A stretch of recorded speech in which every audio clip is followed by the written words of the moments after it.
program is a special presentation of Fox Sports Net.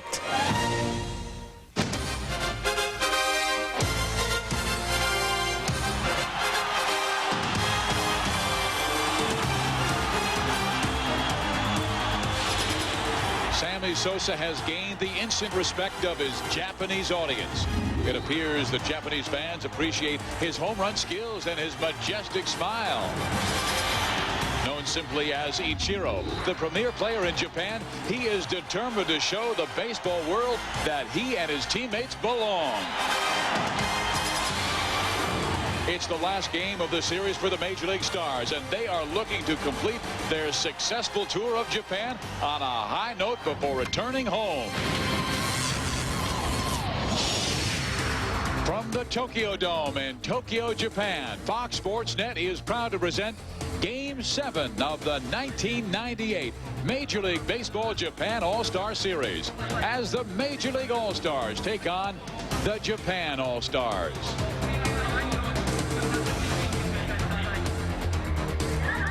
Everybody, I'm Steve Biziak. This is Steve Lyons. The Major League Baseball All-Stars have clinched this classic 4-2 by winning in resounding fashion 9-0 last night. And they came out in the ballgame, Steve, like they had something to prove. Well, you talked about the pride issue and the fact that these guys did not want to come to Japan and be known as the only All-Star team to come over and lose a series. They clinched it last night with a huge victory. And Sammy Sosa, as you mentioned, was the key. 4 hits, the home run. That's what everyone wanted to see, him go out of the park and do the classic trot around the bases. He didn't disappoint, and the guy's hitting close to 500 in this series. He has come over here and played baseball the way it's meant to be played. And the Japanese fans have really respected him. When he walked out of the airplane onto the tarmac, I mean, there were thousands of fans there to greet him, and he was determined to show them what the guy was who hit 66 home runs for the Cubs. He's like Elvis over here. All the teammates are talking to him and joking with him about how his popularity transcends the entire nation over into Japan, and it's amazing to see that. And baseball is alive and well, not only in the United States, but in Japanese baseball terms. They love the game over here, and they love the great stars, and Sammy Sosa has been one of those guys. But Japan has a megastar in their own right, and that is Ichiro Suzuki, who does not have the power of Sammy Sosa, but boy, does he have a beautiful swing. He's got a great swing. You look at the numbers. He's won the batting title 5 straight years. He's got 6 RBIs and 6 stolen bases in this series. The kid can absolutely fly.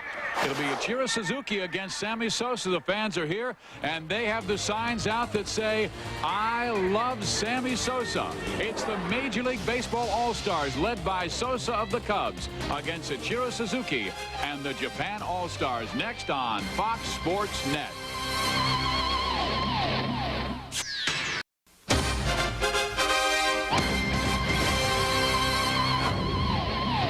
It is an absolutely beautiful autumn day in Tokyo, Japan. For all the fans inside the Tokyo Dome enjoying watching Sammy Sosa. Well, some just can't spell his name, Sasso. And here comes Ichiro Suzuki. Ichiro, the most famous Japanese star, tossing baseball to the fans here at the Tokyo Dome. But the guy they love the most is their Yomiuri giant, Hideki Matsui, known as Godzilla. Well, here at the Tokyo Dome in Japan, let's check out the starting lineups of the Major League Baseball All-Stars, and their manager Mike Hargrove took to home plate. They will lead things off with that fabulous center fielder Andruw Jones. Then Nomar Garciaparra.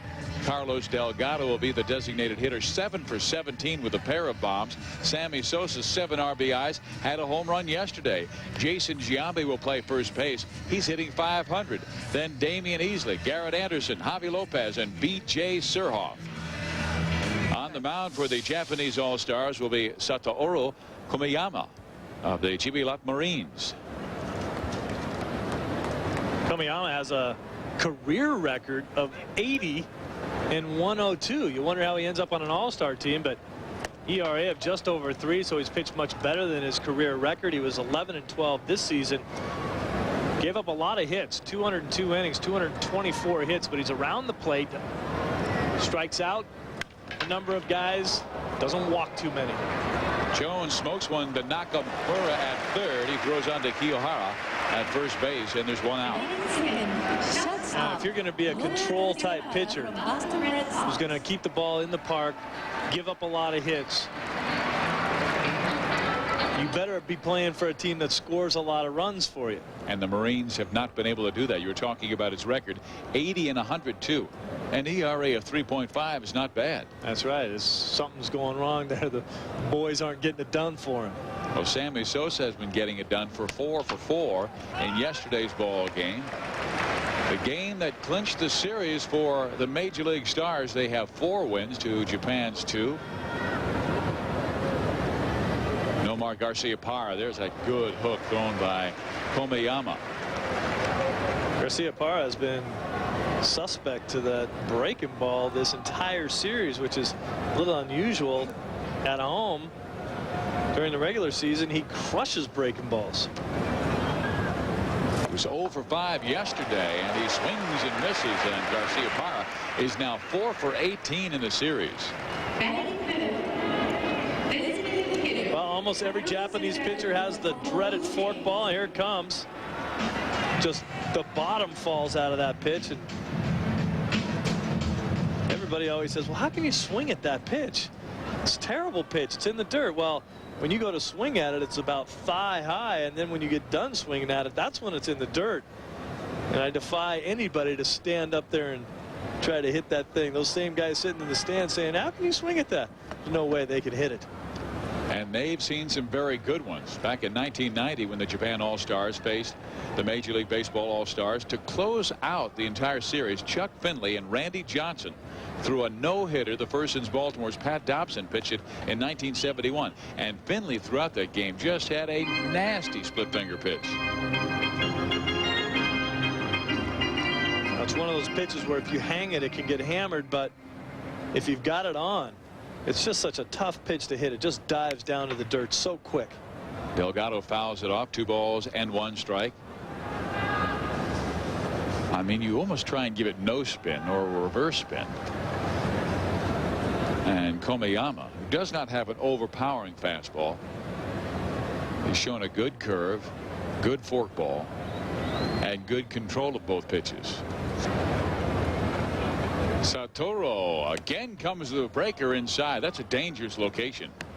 Well, it really is to a guy that's got 38 home runs during the season, 2 home runs in this series already.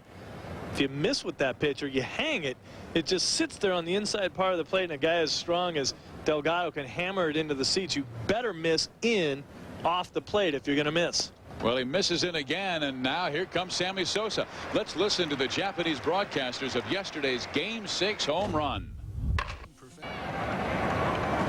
真ん中に入ったさあ打った大きい当たりだ伸びているさあどうだ松井が追っているライトも追っている見上げた入ったホームランサミー・ソーサスーパードームシリーズ第1号センターバックスクリーンの右深いところに持っていきましたさすが It sounds like our friend Chip Carey calling a home run at Wrigley Field earlier this year of one of Sammy's 66 bombs. Sounded just like Chip, and I knew exactly what he was saying, too. Sammy Sosa. Spent a few days over in Japan. You start to pick up the language very quickly. So. And here comes Sosa. 4 for 4 yesterday. 3 singles and the home run to straightaway center field.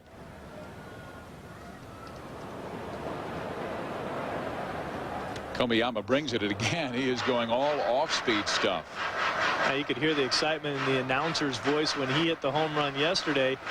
But when Sammy comes to the plate and he actually get ready to pitch to him, it's very quiet in the stadium. You can almost hear a pin drop until he swings his bat. They've been very respectful of the Major League Stars, particularly the man at the plate. And there's a line smashed to right field, so that's 5 straight hits by Sammy Sosa in the last 2 games. 11 for 22 in the series. You're have a tough time getting Sammy on that plane to come home. He might say, you know what? Maybe I'll just hang here and play in this league for a while. I'm doing pretty good. Well, his numbers weren't that bad back in the States. Once again, he has that little stutter step before he starts into his swing. Rarely gets fooled. Look at the way his body doesn't move. Just his front foot strides out, his body stays straight. Tremendous balance, and then the bat just swings around his body. Now Jason Giambi, and he swings and misses at the off-speed throw by Komiyama. Giambi had a slow start with the Oakland Athletics this year, but finished with a great flash. 27 home runs, 110 driven in. That's a young team that's going to get better. Matt Stairs, their DH, and of course Ben Grieve, one of the most talented rookies in the American League. He pops it up center field. Hideki Matsui. Hideki's having a hard time finding it and finally recovers, makes the catch. That's the final out. We head to the bottom of the first here in Tokyo. Sammy Sosa with 5 straight hits for the Major League Baseball All-Stars, clinching the series 4-2 as we check out the Japan starting lineups. Matsui will lead things off, then Ishii. But it is Matsui with 5 hits, 3 stolen bases in the series. Ichiro will bat third. Ichiro Suzuki. Then Hideki Matsui has only home run by Japan in the series. Kiyohara will bat fifth. Then Eto, Nakamura, Tanashigi, and Suzuki. On the mound for the Major League Baseball All-Stars will be Al Leiter. Leiter just signed the big deal again with the New York Mets for $32 million over 4 seasons. It was the Game 3 starter. He got banged around a little bit. He only went 4 innings, gave up 4 hits and 3 runs. And that home run that you talked about by Matsui, Godzilla, came off of Al Leiter. We'll see if he has a little bit better outing today. Al working upstairs with the fastball, and Kazuha fouls it off. 1 ball, 1 strike. Kazuha with 9 home runs this year, but his job to get on base, and he did that so well with the Seibu Lions, who finished as the runner-up in the Japan Championship Series to the Yokohama Bay Stars. Well, that Leiter pitch just dove down and in on Matsui. 1 ball, 2 strikes. Matsui's had a pretty good series. They moved him up in the order. He had been hitting 9th at times in these games, now leading off. 43 stolen bases during the season. It's a pretty good spot for him. That is inside. Not only strong offensively, but he is the infield defensive whiz in Japan. I mean, they compare him with Ray Ordonez. He has a very, very strong arm. He makes a lot of plays because of his arm strength. A lot of balls that he'll go into the hole for, other guys can't make the throw or wouldn't attempt the throw because he can't throw anybody out from the 6th hole. He goes over there, makes the play, and he plays with reckless abandon. He'll go over there. He knows he can make that throw because of his arm strength, and he goes ahead and does it, turns things into spectacular plays. Leiter now brings the 2-2 pitch, and Matsui fouls it off. What a year for Al Leiter. The numbers, nearly 200 innings, struck out 175 guys. Here's 3rd in the National League in ERA, had 17 wins for the Mets this year. That's the most since 1990 of any Mets pitcher. He misses inside, sends the count full 3-2. Great ending to the season for the New York Mets, almost getting them into the playoffs. Went 14-3 in his last 20 starts. Again, Matsui hangs in there. Well, the thing about Al Leiter has always been about whether or not he's healthy. When he's healthy, he's got as good a mechanics as you see right there. Good live fastball, good breaking pitch, split finger. If he's healthy, he can pitch. Proved that when he went down to the Florida Marlins. Ooh, a little let up on the outside corner. Strikes out Kazuha Matsui.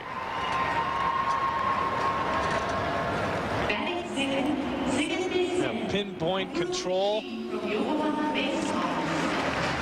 fastball took a little off that fastball, sort of like a dead fish fastball, like a batting practice pitch. Just ran it to the outside corner, had Matsui taking a peek at it. And now Takuro Ishii will play second base again in this ball game. He plays shortstop for his team during the year, the Yokohama Bay Stars.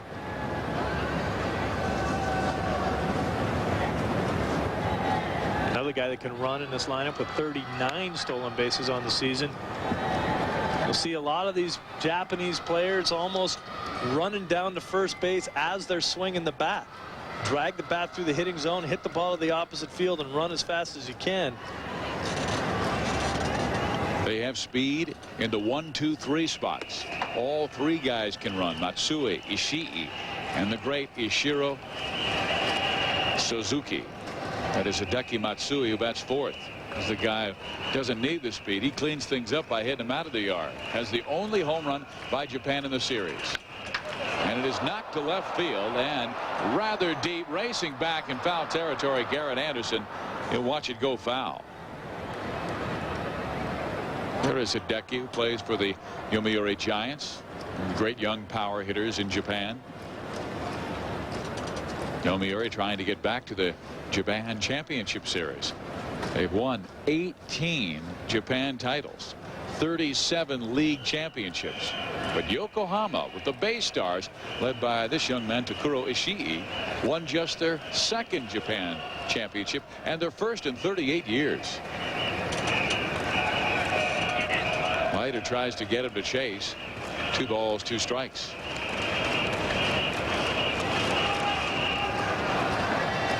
See where Al's brother Mark just signed with the Seattle Mariners to be their closer.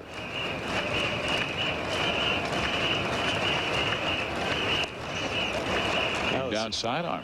Seattle Mariners certainly have had some trouble closing out games over the last couple seasons.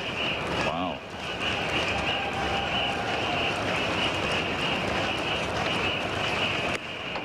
Comes inside and he walks him. A 1-out walk to Takuro Ishii here in the first inning.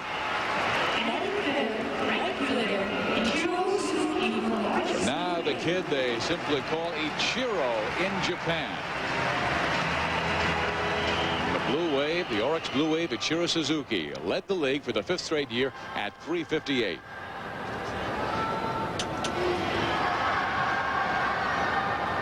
But the Major League Baseball stars have figured him out recently. I mean, they have not scored a run in their last 2 ball games. Ichiro first 3 games, Steve, went 6 for 12. The last 3, he's only 1 hit in 10 at bats. Now you go through a little bad period. He's facing some of the best pitching that the major leagues have to offer, and this is a kid that I think would like the opportunity to play in the major leagues someday. There's never been a Japanese player come over and play in the major leagues. Certainly we've seen pitchers come over and play. A lot of people point to Ichiro as being the one guy that has that ability to come and do it, make the transition, and have a successful career. Mostly because of his speed. He slaps the ball the other way and runs very, very quickly down the line. Al Leiter really is not hitting his spots early in this game. We've seen a couple of times Javier Lopez setting up outside, and the pitches come inside. Not enough for Ichiro to hurt him yet. And there you see Ishii at first base. It was great speed, stole 43 this past year. Leiter has a pretty good move and a pretty good non-move to first base. And what I mean by that is a lot of left-handed pitchers, some of their best moves to first base is when they throw the ball to the plate. Freeze the guy and make sure he's not going anywhere, and then go to home.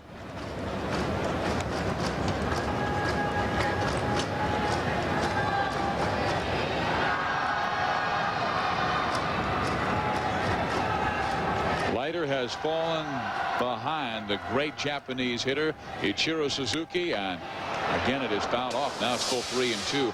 But you talk about the most home runs in one season. 70. McGuire did that. Sadaharu O did it in 135 games in Japan. Hack Wilson, RBIs, Kazuro in Japan. Randy Bass, an American who came over here, hit 389. But still plenty points behind the great Rogers Hornsby. Ichiro Suzuki, meantime, has the highest batting average in the history of Japanese baseball by a Japanese player. He hit 385, 4 points behind Randy Bass. Randy Bass had tremendous seasons as a Japanese player. Hit 54 home runs in one season.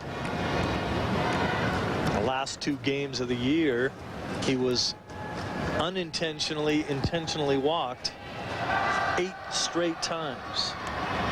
They did not want to give him the opportunity to break the great Sadaharu O's record of 55 home runs. They did not pitch to him over the last 2 games. Suzuki fouls it off. Count stays 3 balls and 2 strikes. They were sending Ishii on the last pitch, and now Takuro comes back to first base. Ichiro's just battling up there, and that's what most of these Japanese hitters will do to you. They'll hang around, foul pitches off until you make a mistake, and then they'll hit one solidly in a gap. a lot of power hitters in this lineup. Talked about Godzilla. And he's trying to be next as Suzuki tries to stay alive. Fouling it out of play, and now Leiter in quite a battle in this first inning. He's already thrown more than 20 pitches in the inning. Yep, this is a little cutter away. Fouled off by Ichiro. Take a closer look at his swing. You see the body movement. Swings the bat with his entire body. Leiter goes back over to first base. Now, we talked about it in previous ball games where so many foul balls by the Japanese players, and during the season the fans don't get to keep those balls. Have to give them back. And well, he knocks one to left field over the head of Nomar Garcia-Parra into left field. A base hit by Ichiro, breaking that 1-for-10 slump.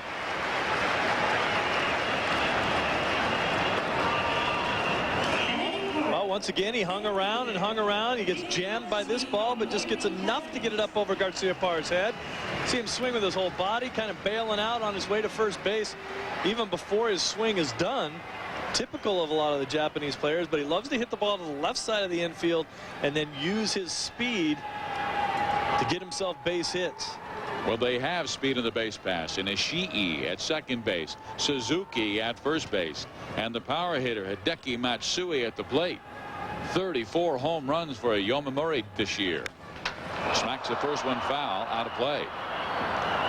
Now, the game plan for the Japanese ball club in this series has been to be very aggressive when you do have the base stealers on base. But in this situation with Matsui, your only power hitter really in the lineup, a guy with 34 home runs during the season, I don't think they'll be running in this situation for that reason and for the fact that he hits left-handed. It's a much easier throw down to third base for Javi Lopez with a left-handed hitter hitting than if there was a right-hander at the plate. Leiter took something off, and Matsui way out in front. Now it's behind the count, 0-2.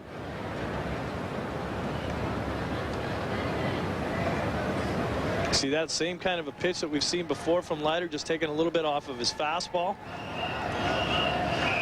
Got to remember that Al Leiter during the playoffs and World Series was used as a commentator, so he didn't get to work out with the rest of the ball club. Not nearly as much chance to work out and be in game shape as the other guys on this ball club. And I'm not saying that they had the greatest opportunity. They hadn't played for over a month before this series started, but as we see, Giambi's had a great series. Sammy Sosa, Vina, a lot of guys on this club. Great series in this competition. Ground ball. There's one. And Garcia-Parra turns it a 4-6-3 double play to end the first inning.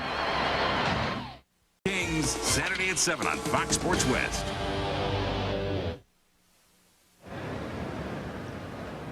Satoru Kamiyama will start this top of the second inning as Damian Easley comes to the plate. It'll be followed by Garrett Anderson and then Javier Lopez. Easley, the great slugging second baseman for the Detroit Tigers with 27 home runs and 100 RBIs. Easley smacks it right back up the middle. You know, Steve, those numbers for Easley are very impressive, and we did baseball games all season long, and you talk about the best second baseman in the American League. His name doesn't come to the forefront very often. He's had more home runs and RBIs than anybody the last 2 years as far as second basemen are concerned. Kind of lying in the weeds there as the Tigers try to rebuild their program. It's a guy that they can build around and have.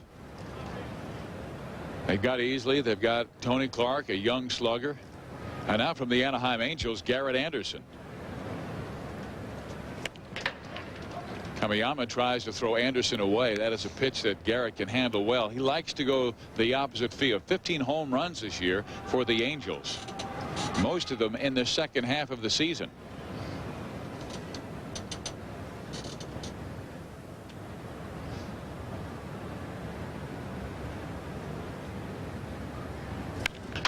And he does go to left field, almost inside outs the baseball, sending it to Takanaro Suzuki, who makes the catch. And returning to first base, Damian Easley.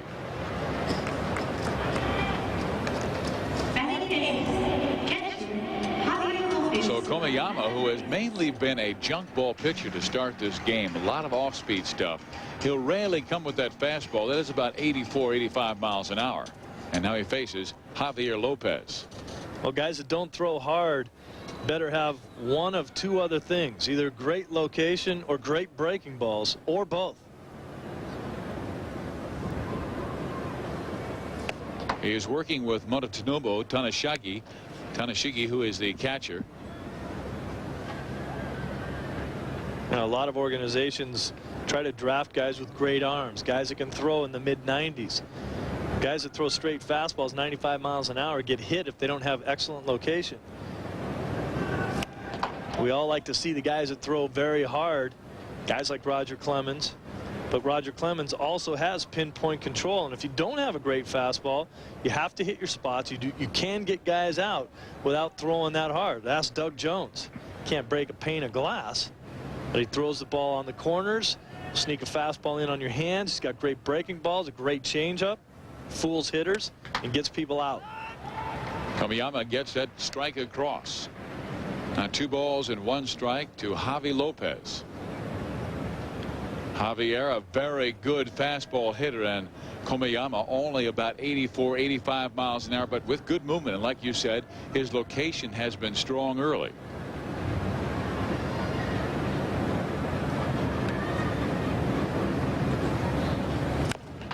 Got that in on his hands. Good movement on that fastball. Here's what Lopez did this year. The 34 home runs, the most by a Braves catcher since Joe Torre. He hit 36 back in 1966. Wow, I didn't know Joe ever hit that many.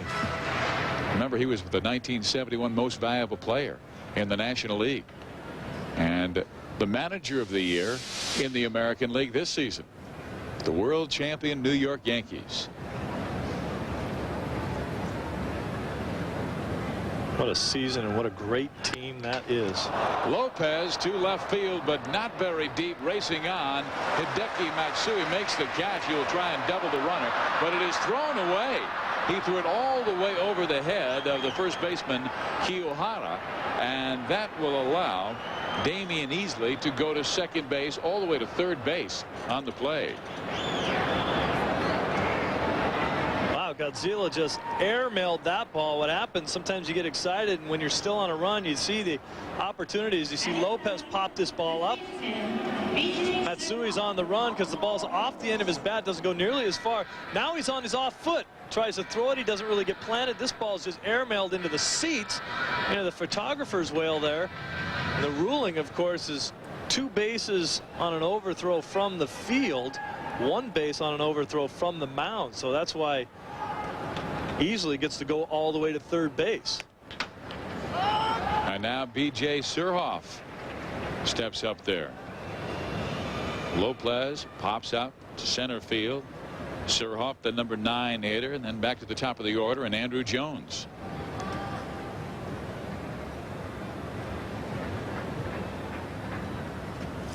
Komiyama throws that fastball low. And P.J. Surhoff is the kind of guy that when you watch him play, you really have a lot of respect for what he's gone through in his career. Started off certainly as a shortstop in college, learned how to catch at a major college level at North Carolina, then moved over to third base. Finds himself in the outfield most of the time now. And he sends a base hit to right field. That will score Damian Easley. And the Major League Baseball All-Stars go up 1-0. We've talked about it continually through this series, how he's made himself a better player. He takes the breaking ball, gets out in front, just hooks it into the right field, into the 2-hole over there in between first and second baseman. Watch how he gets out in front but keeps his hands back and his head down. He got fooled by the off speed of that pitch just a little bit, but kept his hands back, so he still had enough to be able to swing the bat and have some power on it. Now Andrew Jones, and he takes that running fastball inside, ball 1. Jones, everything went up. This guy is just 21 years old, and he went from 18 to 31 in home runs. The power numbers go all the way up to 90 RBIs. He's leading off a lot for the Atlanta Braves. And there's that curveball that settles in the outside corner. 1 ball, 1 strike. Jones just 21 years old. Well, I don't know what you were doing when you were 21, Steve, but I think I was just kicking away my I'm a big boy toilet seat. This kid's establishing himself in the major leagues. You see that breaking ball right there fooled him a little bit. He's the kind of kid that's so intelligent about the game and has so much ability. He just kind of puts that in his memory bank and says, all right, go ahead, throw it again. I've seen it once now. You try to throw that same pitch thinking that he's a young kid and you can fool him on it. He ends up putting the ball into the seats like he did 31 times this year.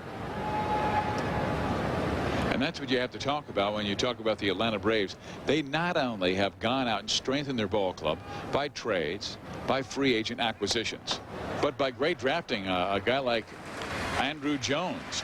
Well, Andrew strikes out to end the second for the Major League Stars. Well, here is one of the great stars the last 13 years, Kazuhiro Kiyohara, in the Japan leagues. He had 23 home runs this year for the Yomiuri Giants, and he has hit 384 in his 13 Japanese seasons. Al Leiter throws him a high fastball that gets in there for a strike. 1 ball, 1 strike.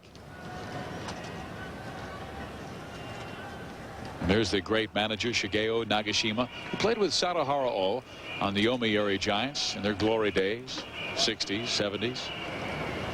5-time Central League most valuable player. As you watch Al Leiter, even through the first inning and even just 3 pitches into the second inning, you could see how he's really struggling to find the release point of any breaking ball. The only thing he really has going for him is his fastball, and it's like a shark smelling blood when another team knows. You can see some of the pitchers right there. Plesac and Moyer talking about it. Ground ball, second base, Damian Easley. 1 out. And you're a pitcher that relies on off-speed pitches to set up your fastball, or vice versa. Use your fastball to set up those off-speed pitches, and you can't throw the off-speed for a strike. You look at Al Leiter over there. I think even talking to his third baseman saying, I've got nothing right now. I'm just going up there. I hope that they hit my fastball at somebody because I can't throw anything else for a strike. We talked about the fact that he has not had the chance to get as much of a workout as the rest of the team is, but he understands how much they all want to win. And he has to watch this guy, Akira Ito of the Hiroshima Carp, who had 28 home runs this year. Fastball comes inside. I mean, you have Hideki Matsui, who hit 34 home runs, Akira Ito, who hit 28, and Norihiro Nakamura, who is on deck, who hit 32 with the Kintetsu Buffalo. So some power coming up to face Al Leiter. And he just does knock that one foul. I think you're going to see Leiter going, you know, I know he doesn't want to get himself in trouble, but I think what he'll do is probably go with the fastball a little bit more often. I really don't think he has a good feel for his breaking pitches. So I think he's going to look more to location, move the ball in and out. Occasionally throw the breaking ball there for a ball. 2 balls and 1 strike. Because Leiter, when you see him in the major leagues and his arm is ready, I mean, he can get it up there 94, 95 miles an hour. 2-2. But he's been up in the zone.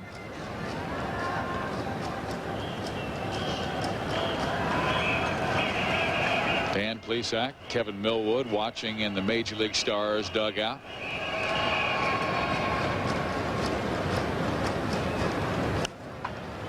Ken took something off the breaking ball, but hung it up there about belt high. Kirieto wants to see that pitch again.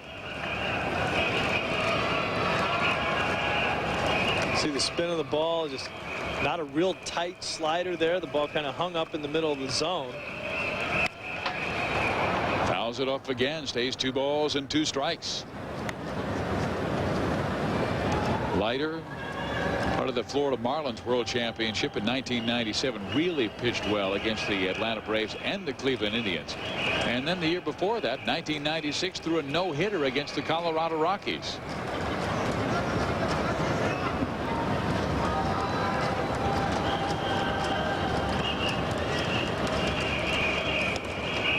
Just off the corner. 3-2 to Akira Ito with 1 out. He has been 3-2, count full, to 4 of the first 6 batters. He threw almost 30 pitches in the first inning. And right now he is teasing the Japanese batters to entice them to hit his pitches outside the strike zone. Akira Ito takes ball 4. Well, every night on Fox Sports Net, it's Fox Sports News Prime Time. All the scores, all the highlights, and all the breaking stories covering your hometown teams 7 nights a week. We are there. Fox Sports News Prime Time every night on Fox Sports Net. Check your local listings. Akira Ito at first base with 1 man out. And Norihiro Nakamura from the Kintetsu Buffaloes will step to the plate. 32 home runs this year. He will swing at some out of the strike zone. And he does have a powerful swing. Drops his hands a little bit as the pitch approaches. He's got that old Carl Yastrzemski stance with his hands held way high before the pitch is thrown. Then he drops them down into the hitting zone, and all good hitters, when they swing the bat, they all get to the same place at the same time eventually. This is a guy who has a swing a little bit more conventional to some of the Major League Baseball all-stars. Doesn't spin himself all the way around all the time into his opposing team's dugout. He has to have strong hands, strong forearms, the way he pushes the head of the bat forward. A little chunkier than a lot of the Japanese players, a little stronger. And after that high heat thrown by Al Leiter, evening the count at 2 balls and 2 strikes. Leiter has walked 2 in the game, 1 in the first, 1 thus far in the second inning. Again, his fastball wanders outside, 3-2. And Al Leiter might be saying, hey, enough of this. This is the 5th batter I have been 3-2 with, and I'm only in the second inning. Just limit your options now. He can't be as fine. He can't try to run the ball to the corner because he doesn't have his pinpoint control. This situation here with 1 out and a guy on, 3-2 count, he's got nowhere to put him. He almost has to challenge him and say, here, this thing's coming right down the middle. You hit it. I hope my defense catches it.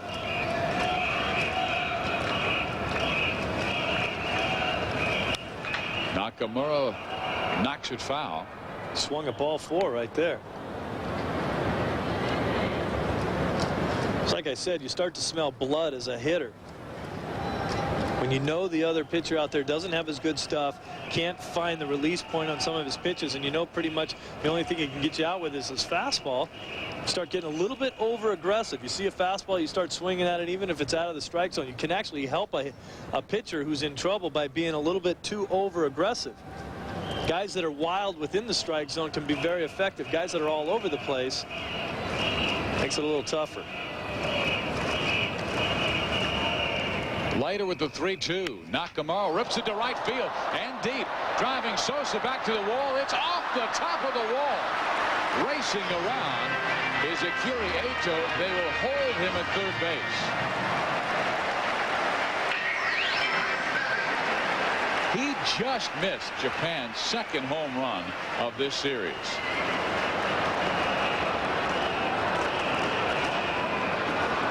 And he's watching on the scoreboard. Yeah, he saw the replay on the scoreboard. There's the pitch right down Broadway.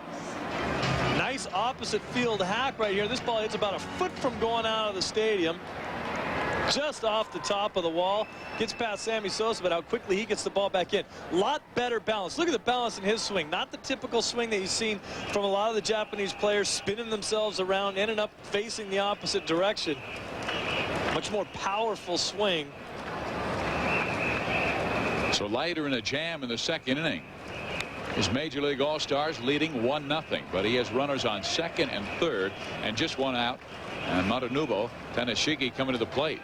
The catcher for the Japan Championship team, the Yokohama Bay Stars.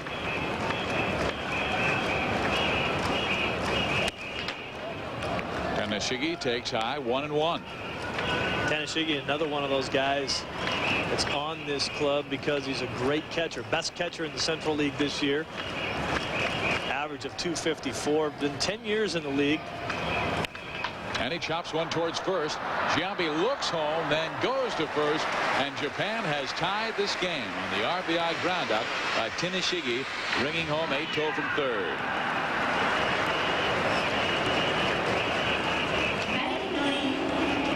And moving to third in the place, Norihiro Nakamura.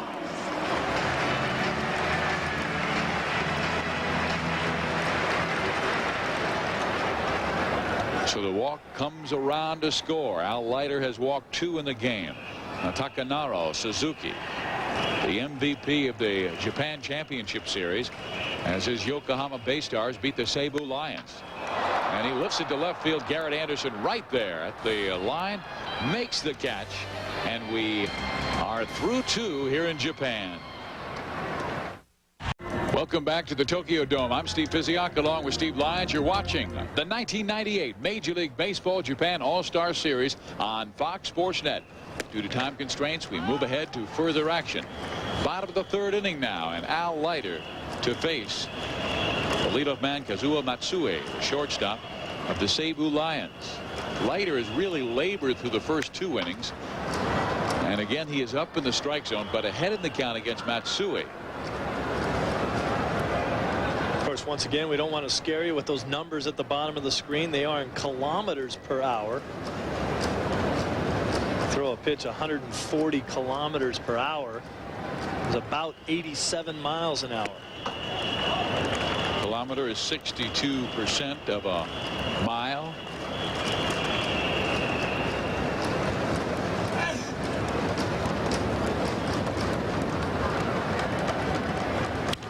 And he smacks one to the second baseman, Damian Easley. What a play.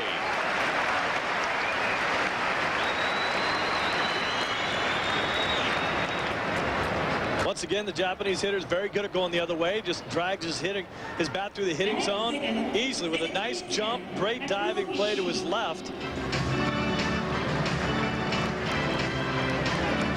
The reaction time that Easley had on that ball. That ball was hit right on the screws. Now Takuro Ishii, and he lines one into right field. That's a base hit. Broke his bat, but still gets on. So Leiter not fooling anyone in this 3rd inning. Well, the game's not fair. Matsue is one right on the nose. This ball by Ishii, you see the piece of his bat flying off. It just gets past Easley for a base hit.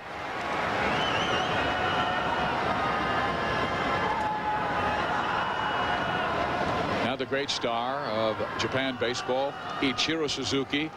He has won the batting title in the Pacific League the last 5 years. Career average right around 350. Career best 385. Highest among any player in Japan. From Japan, Randy Bass hit at one time 389, but he was an American playing in Japan.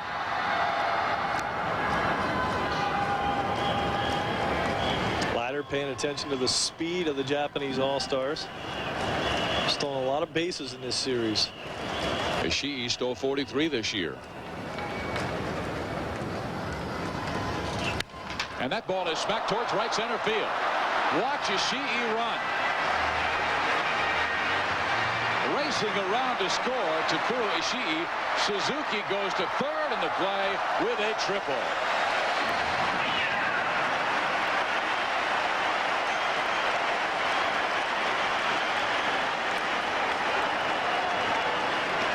A nice little foot race right there. Ishii can fly with the 43 stolen bases. Ichiro, his best attribute is his speed. Look at this great swing right through the hitting zone. As soon as this ball's hit into the gap, he knows he has a chance for 3. Andrew Jones, one of the best center fielders that we have to offer, gets on it in a hurry. But look at the speed around second base. No wasted action there. Didn't take the big wide turn. Hit the bag and easily made it into 3rd. So Ichiro in scoring position with just 1 out here in the 3rd inning. And Japan has their first lead of this game. They've scored 2 runs after being shut out their last 2, and a little let up thrown by Leiter to Hideki Matsue. Ichiro at 3rd. Matsue grounded into a 4-6-3 double play his last time up. How about his power numbers? How they have gone the last 3 years. Well, you remember in game 3, Matsue took Leiter deep for a home run. The only home run for the Japanese All-Stars. Hideki lines one to center field, and that will drop. In comes Ichiro. Japan takes a 3-1 lead.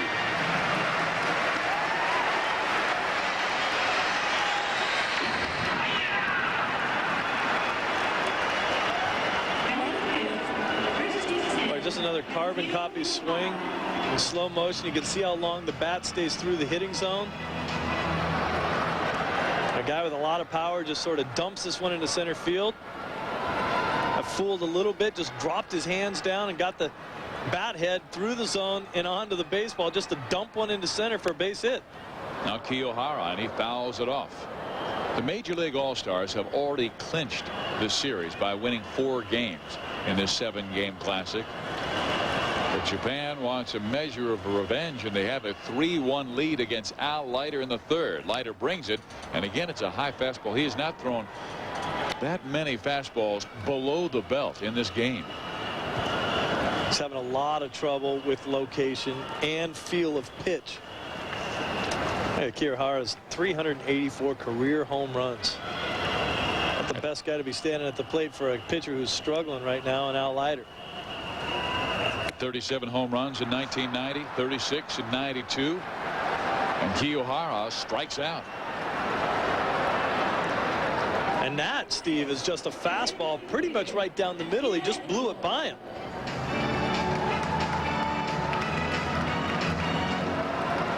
So Kiyohara takes his seat. Akira Ieto now steps to the plate, walked his last time up, and came around to score on the ground up by Tanashigi.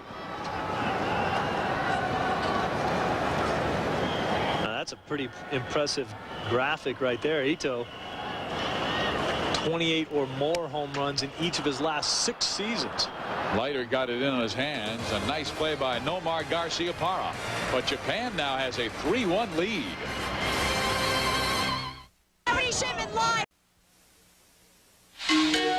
Welcome back to the Tokyo Dome in Tokyo, Japan. Due to time constraints, we move ahead to further action. In the top of the 4th inning, the Major League All-Stars scored a run, making it 3-2. Now Japan at the plate.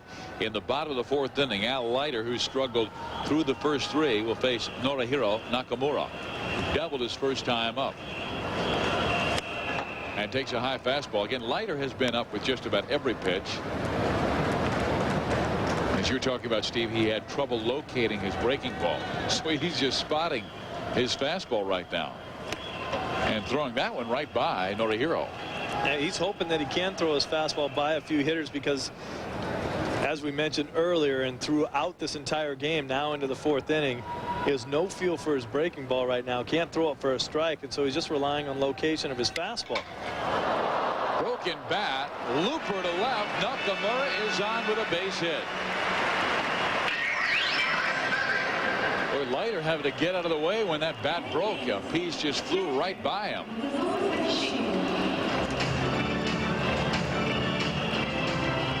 Call the home light pitch right there. Sawed him off. This bat just explodes in a couple pieces. Watch Leiter ducking for his life there. This ball dropping over the head of Garciaparra. Just another jam shot. But it's another hit, and it keeps Leiter in trouble. So Motonubo, Tanashigi steps to the plate.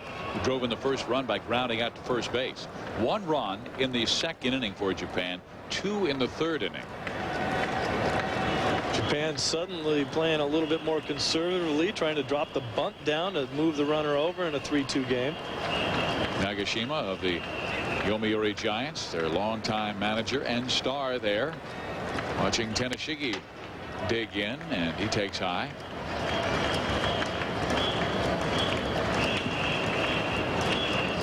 Usually what happens to a pitcher when the ball goes up in the zone, it's one good sign is that you're tired. But in the 4th inning, I don't think Al Leiter is tired. He's just letting go of the ball too soon. And a ground ball base hit to right field by Tanashigi. Nakamura makes it all the way to 3rd in the play.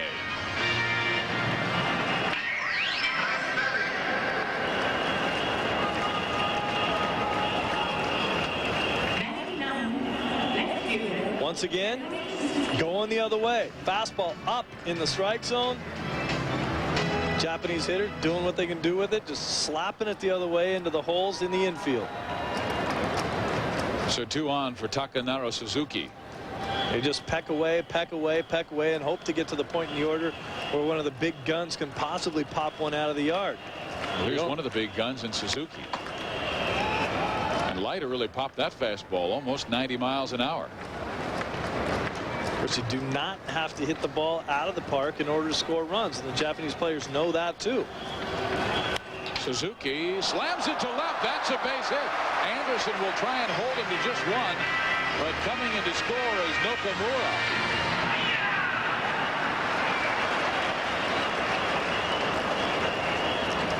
And they're doing exactly what you talked about, taking what Leiter gives them. This pitch down and away, good piece of hitting, goes down the line.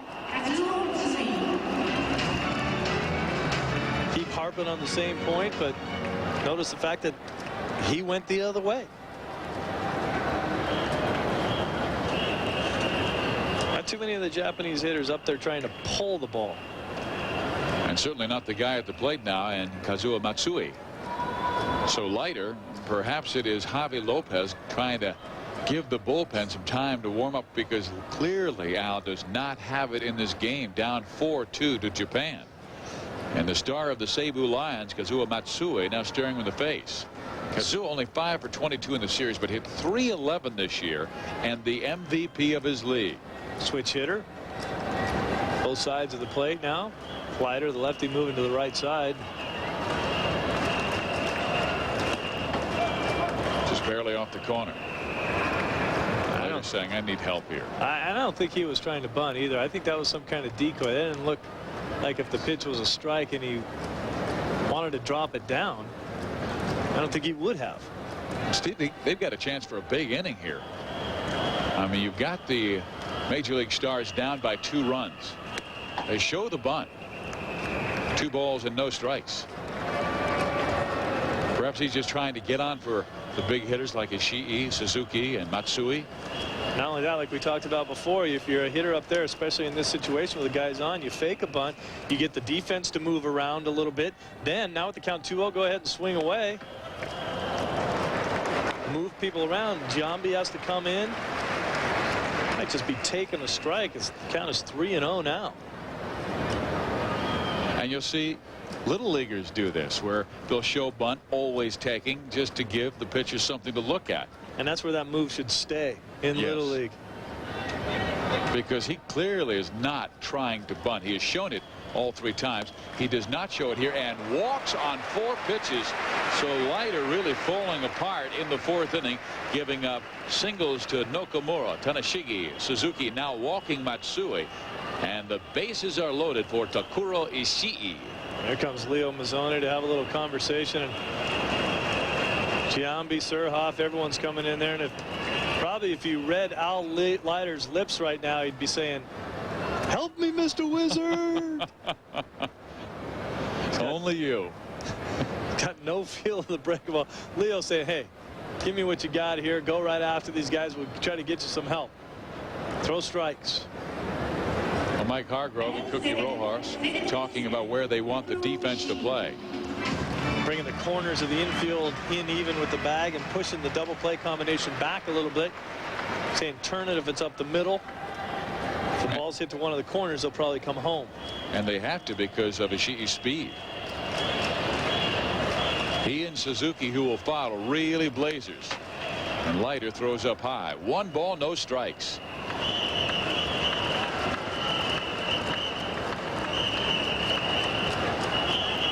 The bases loaded for Japan. Tanashigi at 3rd, Suzuki at 2nd, Matsui at 1st. And there's a line drive, base hit to left field.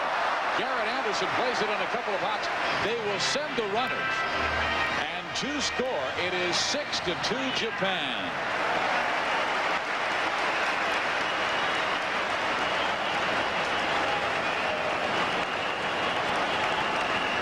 Well, they've got enough pitching on this club to have someone come in who's going to fare a little bit better. An opposite field base hit again. That pitch right down Broadway.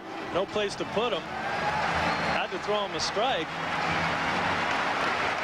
You know, in previous Major League Baseball all-star teams that came over to Japan, they used to only bring 8 pitchers. This year they brought 12 pitchers. So there's certainly enough guys on this club that could come in and get the job done. Al Leiter certainly laboring. Does not have his best stuff. The score 6-2. Don't want to let the Japanese team get too far ahead, or you might not be able to come back and win this game. Not with Suzuki and Matsui coming up. And here comes Mike Hargrove. He will make a pitching change. He will take left-hander Al Leiter to the game and bring on Cincinnati Red Brett Tomko, who won 13 games for Cincinnati. It's Japan 6, the Major League Baseball All-Stars 2. Tomko replaces Al Leiter, and on the very first pitch, he hits Ichiro Suzuki. So the bases are loaded for the Japan All-Stars. Wow, that pitch, that wasn't even close to the strike zone. Ichiro looked like he almost backed into that ball. I think they ought to go back out to the mound and tell Tomko, hey, it's that white thing shaped like a house. That thing's like 4 feet away from the plate. So Ichiro, who has the great speed now at first base, and the great home run hitter of Japan, Hideki Matsui, now steps to the plate with 34 home runs this year. Tomko won 13 for the Reds, made 34 starts, struck out 162 in 210 innings. Matsui takes high, ball 1. Well, this is an odd situation for Tomko, too. With the 34 starts, one of the young stars of that Red staff, they're going to have to try to build around. It's tough to come in and throw strikes in a situation that you're not used to. After the first pitch that you throw that hits a batter, if the base is loaded, you're in a strange situation. It's very tough to throw strikes to the next guy. And this is a guy with a great deal of confidence at the plate, Hideki Matsui. You saw that number 55 that he wears it on his back. That represents the number of home runs his hero Sadaharu Oh got in a single season, and that is what he's shooting for. He could really break this game open with a long ball here. 6-2. Now, the first 6 batters of this inning have reached base, 4 hits, 1 walk, and a hit batter.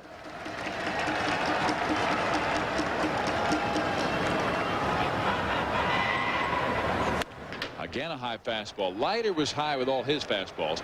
Tomko has been up out of the strike zone with all but one of his. And even that pitch that was fouled off by Hideki Matsui, sending the count now to 3-1. A walk here would drive in a run. A fastball down the middle might hurt you, too. So he goes away and misses ball 4. In comes Matsui from third base, and Tomko sees Japan take a 7-2 lead. Well, Steve, what happens to a lot of players when they haven't pitched for a while is they don't stride out nearly as far as they should, and they lose their release point. They let go of the ball a little bit before they should, and it rides up in the zone, out of the strike zone, and throw a lot of balls. So the base is still loaded. They go to home. They go to first. And how about this? This is one way to stay away from a huge inning as Kiyohara bounces into a 1-2-3 double play.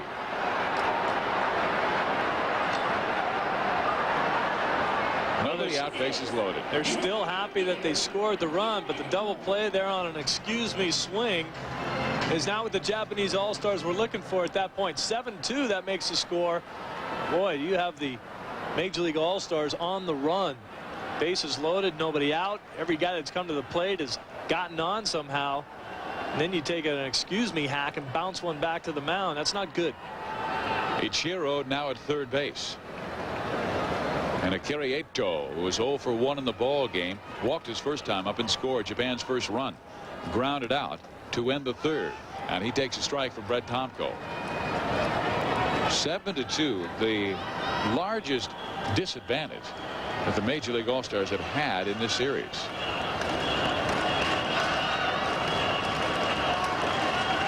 The 2 games Japan won, both close games. One was 1-0, the other 2-1. Japanese All-Stars just stringing together a bunch of opposite field base hits.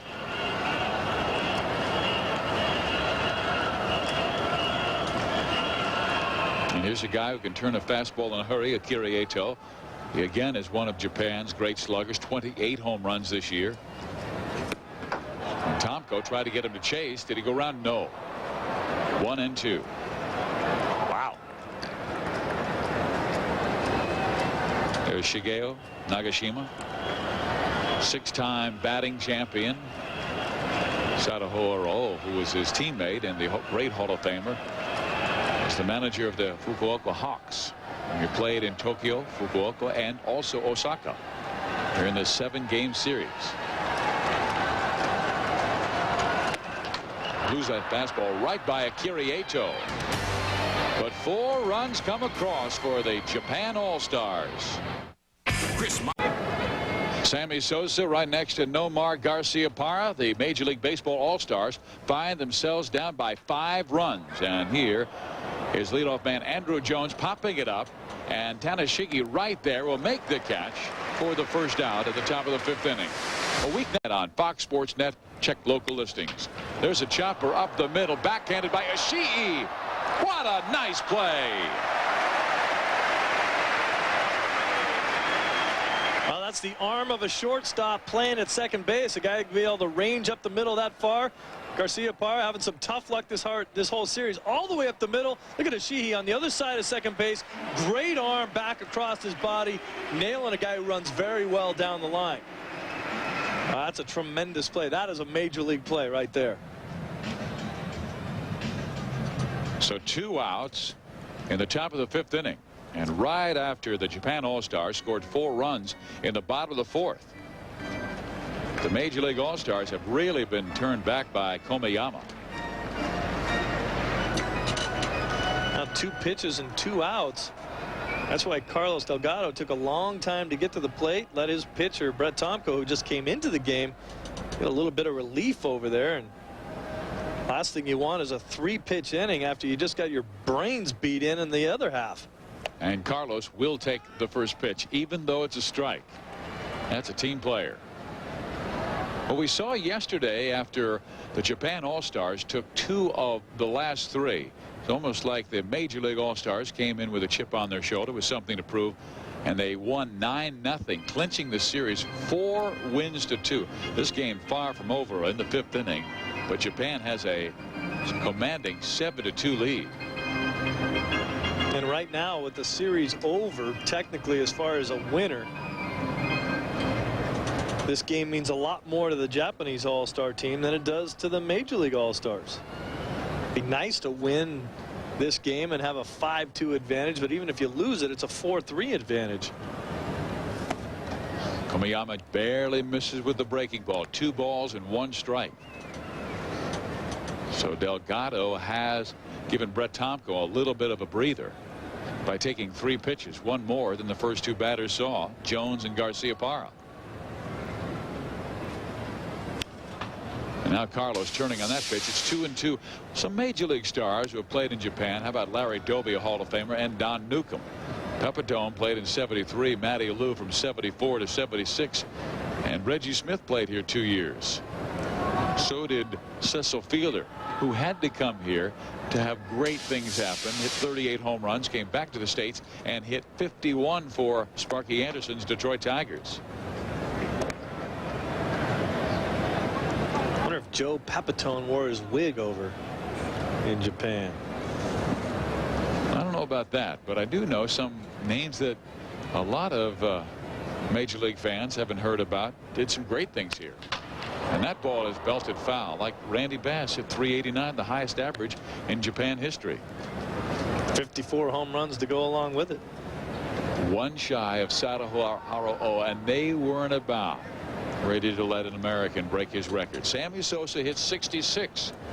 He doesn't even have the American record. That was set by Mark McGwire, who bettered him by 4 this year with the St. Louis Cardinals.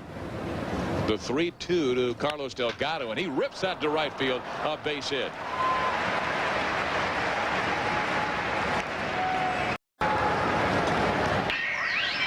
So a 2-out rally by the Major League Baseball All-Stars, and here comes their star, Sammy Sosa, who had 5 straight hits before hitting into a 6-4-3 double play in the 3rd inning. His 5 straight hits, 4 singles, and a 3-run home run, part of a 9-0 Major League All-Star triumph last night. Even the double play ball was a bullet that he hit. He is locked in.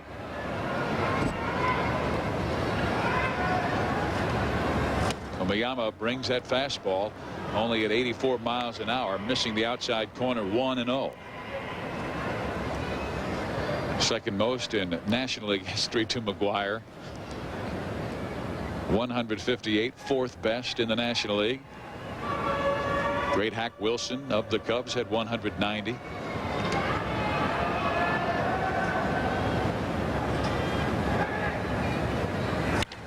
there's a drive to deep left, and you can forget about that one.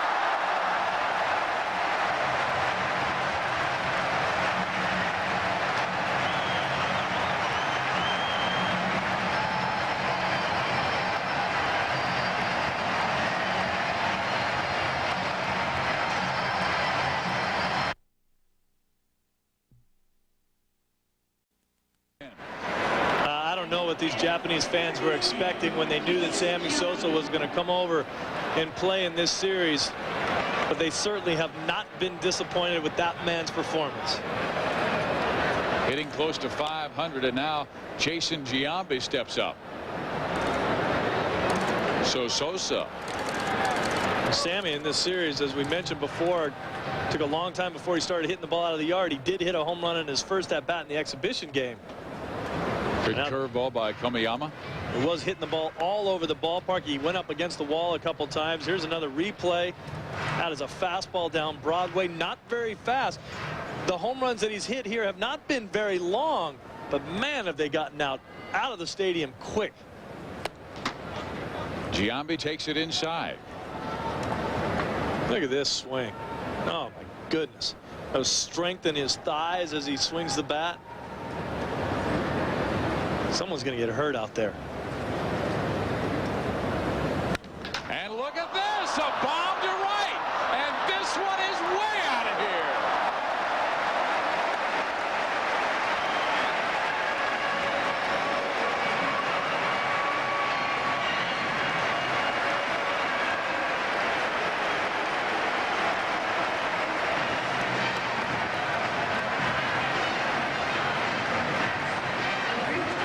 See the ball boys and ball girls wear batting helmets while they're sitting on the bench.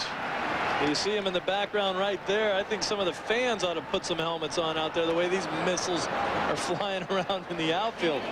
Giambi, what a bomb that was. About 10 minutes ago, it was a 5-run Japan lead. Now all of a sudden it's 2 with back-to-back home runs by Sosa and Giambi. One a 2-run smash. Now a solo bomb by Giambi, and Damian Easley steps in and takes the first pitch. Look at this. Watch how far this ball goes. That's that slider that we talked about. That's down and in. It can give you some trouble if you leave it out over the plate. That's where it ends up. Easley went around. Wait a second, he did not. I thought he went through the zone. Held up.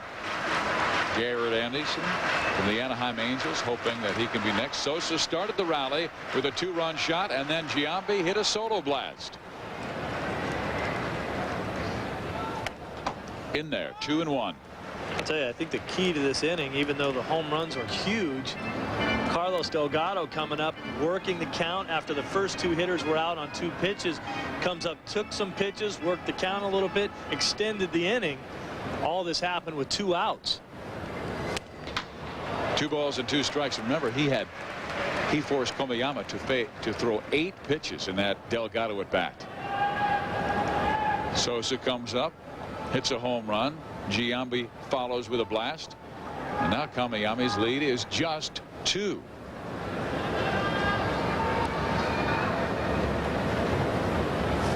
Another good breaking ball strikes out Damian Easley, but 3 runs in the inning on 2 home runs. There's a look at the Tokyo Tower in downtown. Meantime, at the Tokyo Dome, we move ahead to further action due to time constraints. We head to the top of the 6th inning. The Major League Baseball All-Stars are down 7-5, and Katsuhisa Ishii will come on to pitch. Won 14 games for the Swallows this year, but he has walked a lot, 105 and 196 in the 3rd. Great stuff with 241 strikeouts, but control, that's another story. And he will face Garrett Anderson to lead things off, and Garrett takes low and inside ball 1. One of the problems that Ishii has had is that he's a little herky-jerky out there with his windup.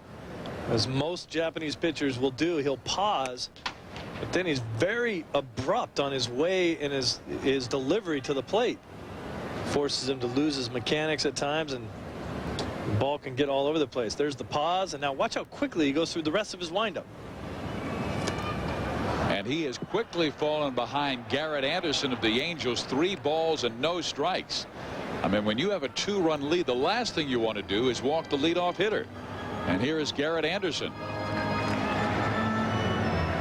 Ishii led the Central League in strikeouts this year with 241. And we talked about the walks. Well, we're seeing that wild trait.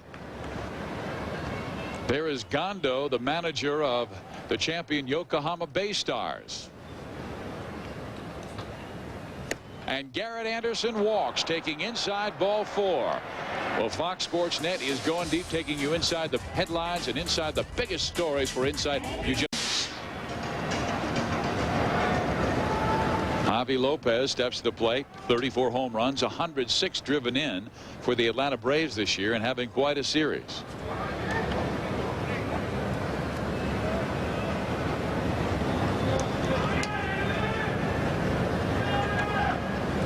Japan at one time led 7-2, but back-to-back home runs by Sammy Sosa and Jason Giambi have changed that. Now Ishii worried about Garrett Anderson at first base. Chases him back. Javi Lopez has had a little bit of trouble in this series throwing the ball down the second base. At one point in the series between the two catchers, Jason Kendall and Lopez, the Japanese All-Stars had stolen 12 bases out of 12. They've since cut that down. They were 2 for 4 since that point, and were able to throw out a few guys. The Japanese All-Stars were running wild there for a while. And that ball struck towards center field, racing on Matsui to make the catch for the first out of the 6th inning. Matsui had thoughts of throwing the ball back to first base to possibly double up Garrett Anderson off of first, but then he remembered that ball that he airmailed before, decided not to throw that one. And now the third baseman, B.J. Surhoff. Meantime, the Japanese All-Stars have changed their third baseman. It is now Atsushi Kataoka.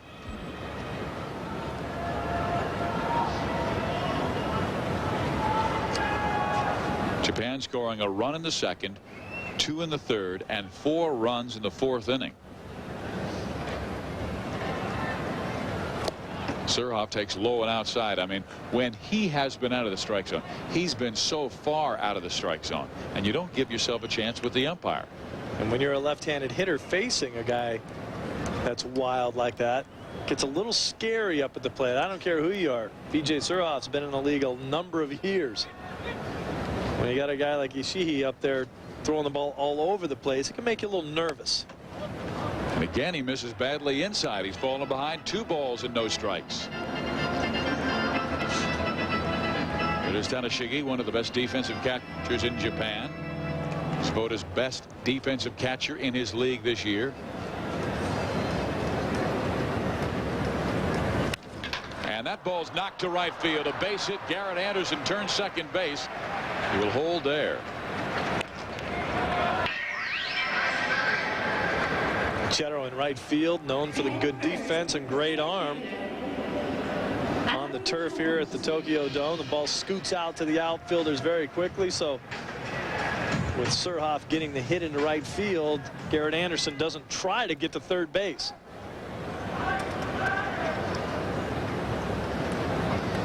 Now Andrew Jones, who is 0 for 3 in the game, grounding out, striking out, popping up to the catcher on the first pitch of the 5th inning.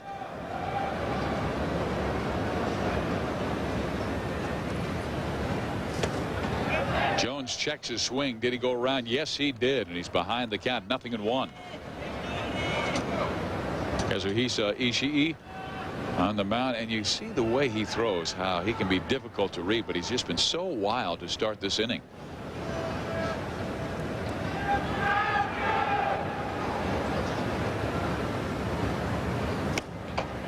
That misses away. 1 ball, 1 strike. Satoru Kamiyama started the game. Really pitched pretty well until the 5th when he gave up back-to-back home runs by Sosa and Giambi. And that ball knocked to the 3rd baseman, and they go to second base. The throw from first for the double play is wild, and a run will score. Garrett Anderson trots home on the play, and the Major League All-Stars are within 1 after trailing by 5. And B.J. Surhoff came into second base like it was the 7th game of the World Series. Forget about the 7th game of a Major League Japanese All-Star Series, and Ishii is down and hurting. Well, here's the kid who came into this series as a great shortstop but had to make the move to second base. His throw from the 3rd baseman very quickly to second base was slow it down. He tries to cheat inside the bag. Look at Surhoff go way inside to break up the double play. Oh, gets him right on the ankle. That's why every time when you see a shortstop or second baseman, when they throw the ball and then jump into the air, everyone says, why do guys do that? Well, if you get hit when you're in the air, you just fall down. When you get hit and your foot is planted, you can snap your ankle in half, and that's why you do it. Try to get up and out of the way. Boy, that was scary.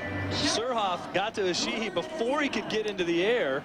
Oh, he could have snapped his ankle right in half, and Surhoff kind of, and that's what he's saying right now. The guy was stationary. He didn't get up out of the way. All I tried to do was slide underneath him and take him out of the play, but he didn't move. I mean, there have been some great second basemen in the major leagues whose careers have really been halted by plays like that. I remember Don Baylor taking out Dwayne Kuiper for the Cleveland Indians at second base. He was a marvelous defensive second baseman. But Baylor, always known for his aggressive play in the base pass, blew out Kuiper's knee, and his career was never the same. You don't think this series means something to both of these teams and all the players? Once you start playing baseball, that's what it is. It doesn't make any difference that it's an all-star series. You play hard. B.J. Surhoff plays hard. You know, he's trying to strike out his kids in the backyard when they're playing wiffle ball. Breaking ball misses up and away. 2 balls, no strikes to Nomar Garciaparra. Nomar has a hit in this game. Came in the 3rd inning. A strikeout, ground out, and a very special play by Ishii at second base in the 5th inning. And Ishii just throws that fastball right by Nomar. The All-American shortstop from Georgia Tech. Played on the Olympic team and Rookie of the Year last year for the Boston Red Sox in '97 and had a lot of MVP votes this year. Fouled off. 2-2. That could have ended up being a very big run in this game in the 6th inning. Now 7-6 Japanese All-Stars. The play was turned very quickly at 3rd. Ishii at second with his back to the play. Normally a shortstop could have turned that play over. Kept a 2-run lead and still a chance to get more here with 2 outs. Garciaparra chases it. It gets away from the catcher Tanashigi, and going to 3rd in the play is Andrew Jones. Garciaparra, of course, safe at first. Let's see if it's a wild pitch or a pass ball. Regardless, it'll be a strikeout, and a strikeout really that could have ended the inning. It looks like a wild pitch there. Garciaparra hustling down to first base. Garciaparra is struggling at the plate like we haven't seen all year, much the same that Al Leiter was struggling on the mound.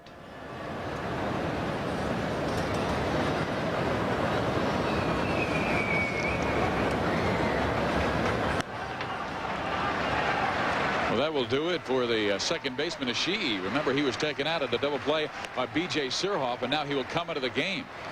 And Yoshihisa Nishi comes in to replace him. Boy, that is a big loss because that is one of the great players in Japan. The stars of the Bay Stars, the Japan champions this year. Now, of course, this series is to promote friendly relations between the 2 countries, and Surhoff comes flying in there to break up a double play and takes out the second baseman and injures him on the last game of the series here. We better hope everyone shakes hands at the end of this thing. That is the way the game was meant to be played, and BJ just playing it the right way. But Ishii taking a chance as a shortstop turned second baseman, and his footwork was just not that good around the bag. I mean, on that, Steve, because you played a little second base, do you take it back off and make the throw? Well, it depends on how the play sets itself up. If you have a lot of time, like he did, you come across the bag. If you don't, you back off of the bag or go to the outfield side of the bag to protect yourself with the base. The base is the best protection that you have, and the ball. Once I get the ball as a second baseman, you want to come in and slide at me, you might wear the ball between your eyes if you get too close or if you don't get down. The ball and the bag are your two biggest protections as the defensive player. We all know that the runner's going to be coming in there hard. You have the ball in your hand quick enough, you can make him get down even quicker. He was receiving it from the third baseman, so he's coming across the bag, and you'd think he would step towards third base. Instead, he stepped towards first, and Delgado takes a fastball, strike three. But the Major League stars come back to cut it to one.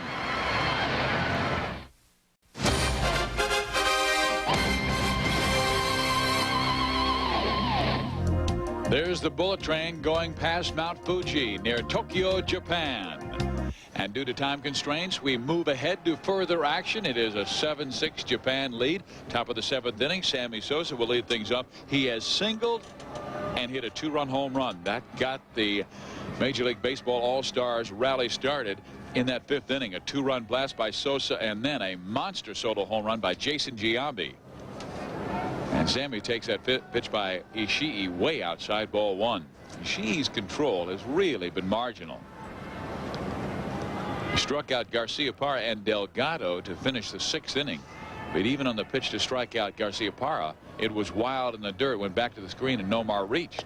And that pitch is low. 2 balls and no strikes. When you're looking at... My name is Ishii, and I was pitching to Sammy Sosa. My control would be marginal, too. I don't think I'd want to throw him a strike. No, but you're asking for trouble when you're constantly behind 2-0, 3-1. Absolutely. And he blew that fastball, but Sammy ready saying he's got to challenge me. He threw that fastball right by him. Sosa, the last 3 games, has 8 hits in 11 at-bats. That's more than locked in, isn't it? Here's another good swing. As we've talked about a lot of times in this series, just because you don't hit the ball doesn't mean you didn't put a good swing on the ball. You know, every time you hit the ball, it's a matter of fractions of inches, the difference between a home run and a ground ball. 2-1 again. He throws the fastball right by Sammy.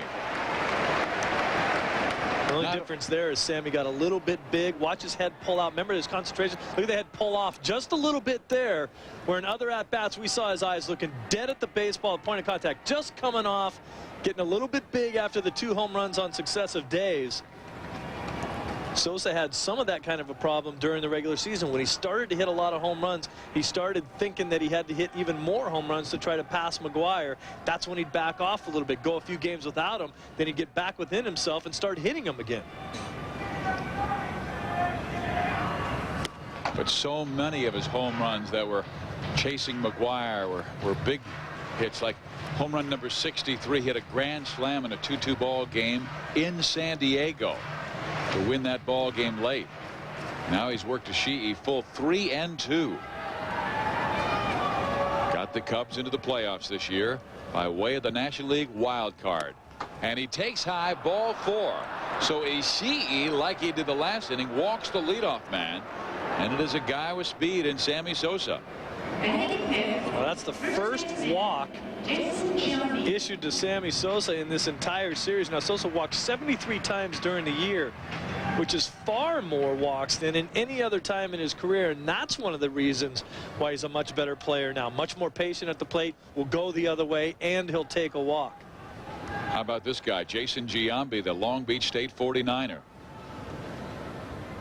Just crushed one in his last at bat.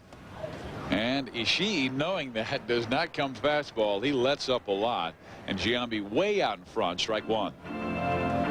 So Ishii, who had 241 strikeouts this year in just 196 innings, has walked Sosa to lead off the inning And now comes right back with a fastball to Giambi, and Ishii has the count as way 0-2. Well, that happens to hitters a lot of times. You'll go up looking for a fastball, you get a slider, you'll be out in front and swing at it.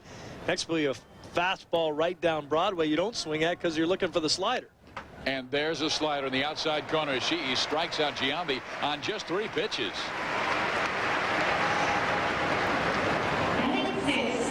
Now, this is a great pitch and great location. Look at the outside corner of the plate with an 0-2 pitch. Nasty. Tip your hat and go sit down. Led the Central League with strikeouts. We told you about the walks. 105 and not even 200 innings. Not only does he have a good fastball, but he has a lot of movement to it. Good movement. Giambi walking back to the dugout saying, yeah, but last time I hit one into the seats. Here's Damian Easley. 2 hits in this ball game. Japan led at one time 7-2. Now they lead by 1, 7-6. Sosa led the inning off on a base on balls. Giambi just struck out on 3 pitches. Easley takes it low, and again Ishii falling behind. The count was behind Sammy Sosa 2-0, walked him. Now he's behind Damian Easley 2-0. Kiyohara holding Sosa. Sammy does not go, and Damian takes high 3-0. It's really hard as an offensive team to get any kind of rhythm facing a guy like this, because he'll strike a guy out on 3 pitches like he did at Giambi, looking nasty. Then he can't find the plate. And he walks Damian Easley on 4 pitches. Wow, that is flirting with disaster. He's walked 3 in less than an inning. And Hardcore Football with Ronnie Lott. Fox Sports Net. Check local listings. Here's Garrett Anderson. Just 2 for 13 in this series. Garrett takes that slider in there, strike 1. So he's walked the right-handers and gotten in front of the lefties. Struck out Giambi on 3 pitches. Anderson rips it to right field. That's a base hit. Here comes Sammy Sosa. He will tie the game at 7.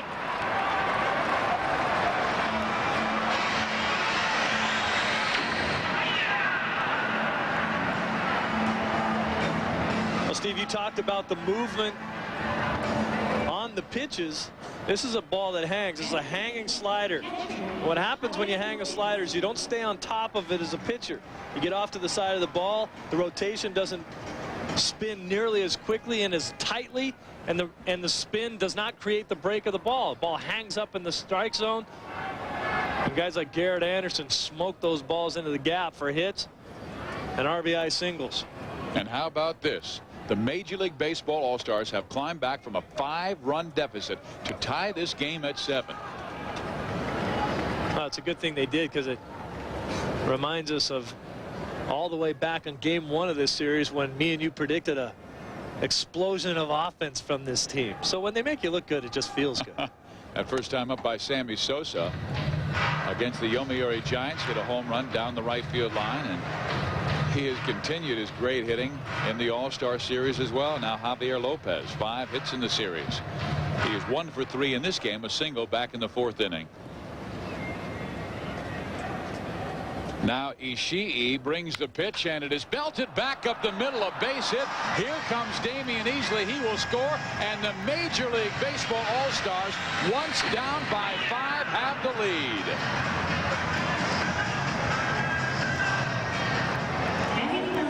When you think about Javi Lopez, usually you think of a power hitter, but he's a very good hitter, period. This ball just driven right back up the middle. It's so hard to get younger kids to try to hit the ball up the middle. It should be easier when you make them understand that there's nobody up the middle to catch the ball. The pitcher's standing just 60 feet away from you. Very tough for him to make the play.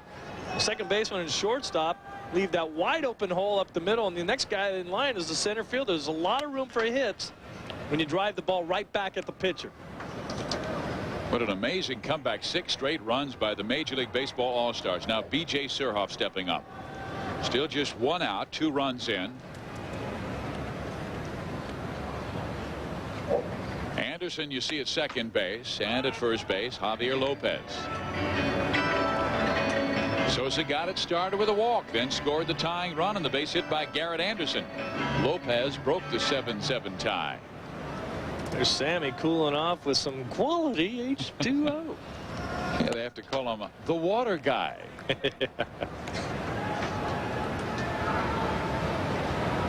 We saw that all season long. It seemed like after every single home run, he'd be showering himself. That water's expensive too, you know. Look at that fastball. See, that's what he can do. That's a great pitch up and in. That evens the count 2-2. Certainly consistency would be a word for Ishii to learn here as far as pitching. A little more consistent with his stuff, it'd be a lot more effective. Tried to get the breaking ball over. Stays high, 3-2. He's walked 3. He struck out 3. Way too many pitches to each hitter. Pitchers at the major league level learn very quickly that striking everybody out isn't necessarily all that important. It's getting guys out. Throwing one pitch to a hitter and getting it out is very economic when it gets to be that 7th, 8th, and 9th inning when you need a little more juice. Surhoff to right field. Coming on Suzuki. He makes the catch. No advance by Garrett Anderson.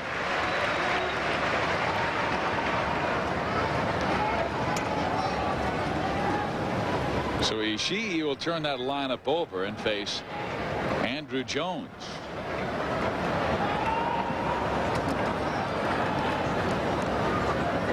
Before that, we will have a pitching change. As coming out of the game, Kazuhisa Ishii has gone wild in this 7th inning. We'll be right back. The Major League Baseball All-Stars did not score another run. New pitcher Takashi Ishii struck out Andrew Jones to end the top of the 7th inning. So we move ahead to the bottom of the 7th inning. And Atsushi Kataoka, who came on as a defensive replacement at third base, now hits in the number 5 spot.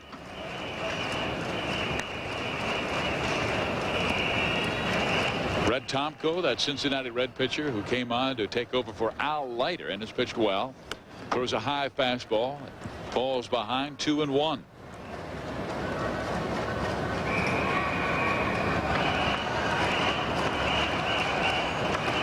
Pinch hitter to follow Mr. Chika Hirai.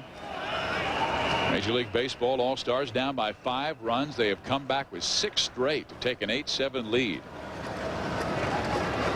Tomko with the 2-2 pitch. And it's a fastball up and in. Woo.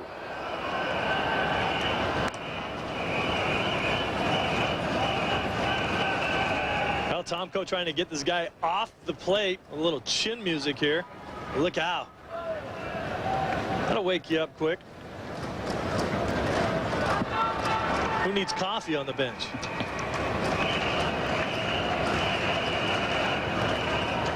Kataoka takes high, ball 4, so the tying run is on.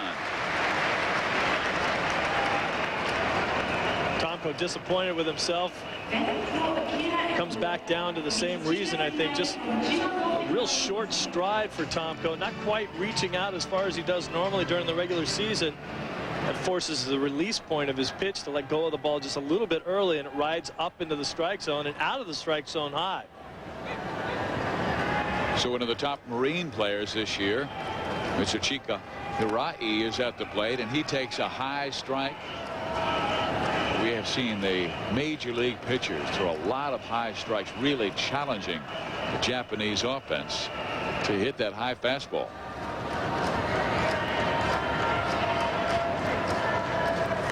Tomko again stays upstairs when Lopez had set a target low and away.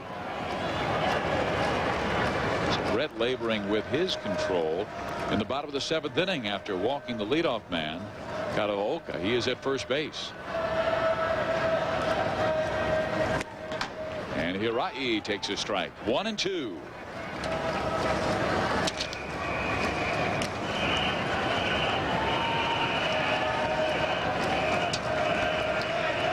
That's just a good fastball right down the middle of the plate. Nobody out. I think the Japanese All-Stars here are trying to force Tomko to throw a few more pitches, try to see if they can't keep him wild.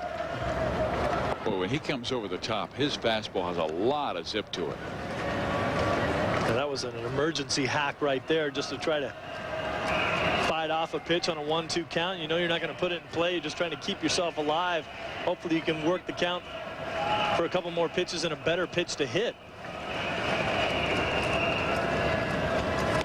Oh, took something off and strikes out Harai low and away. Great pitch. And of course, it's no fun when you fight off a pitch like that just to get the fork ball on the next pitch. Makes you look even worse. That's how silly a forkball can make it look when it's dancing up there and you can't hit it. So now one of the great hitters in Japan, Norihiro Nakamura, played for the Kintetsu Buffaloes, hit 32 home runs this year. If he goes deep, Japan will have the lead. He has 2 hits in the game. The first a double to right field, the second a base hit to left, and then he came around to score part of that 4-run 4th inning. Japan took a 7-2 lead, but the Major League Stars have scored 6 straight since. Hey, hit that double off the right field wall, just a foot or so from being a home run. And he belts that one towards right field and deep. Sosa's back to the wall. He won't get it. It's about 2 feet over his glove. Jones backs up the play, but a double for Nakamura.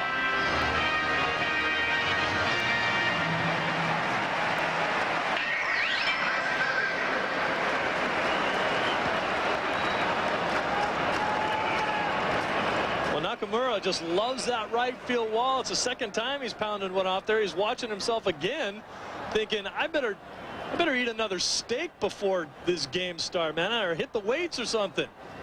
I've got top of the wall power. Can't get it out of here. Blow on it when you're running down the first base line. That might help it out. Just missed his second home run of the day. Both of them hitting the top of the wall. And look at that grimace by Nakamura. I mean, he has a single and 2 doubles in his game, one of the offensive stars of this series, and he has played some strong baseball. Meantime, the skipper for the Japan All-Star, Shigeo Nagashima, says he wants to go with a pinch hitter, and that is one of the great stars of the Yomiuri Giants, the Rookie of the Year of 1998, Yoshinobu Takahashi. He hit 300 this season, was the Giants' #1 pick in '98, and they think he has a bright future. And you can see that will bring Mike Hargrove from the Major League Baseball All-Stars dugout, and he wants a pitching change. He has called on the left-hander Dan Plesac to take over for the second pitcher for the Major League Stars in this game, Brett Tomko. So here comes Dan Plesac with the Major League All-Stars leading 8-7.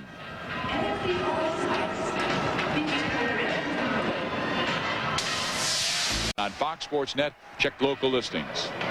Here's Dan Plesac. 78 games this year. That was a career best. I hope so. 78 games, almost half the games that Toronto played. Kind of a left-handed specialist, comes in and gets the lefties out of there and then goes to sit down. That's a nice job to have. And here is Takahashi. One swing of the bat. Japan could have the lead. Takahashi led all rookies in Japan in almost every single offensive category.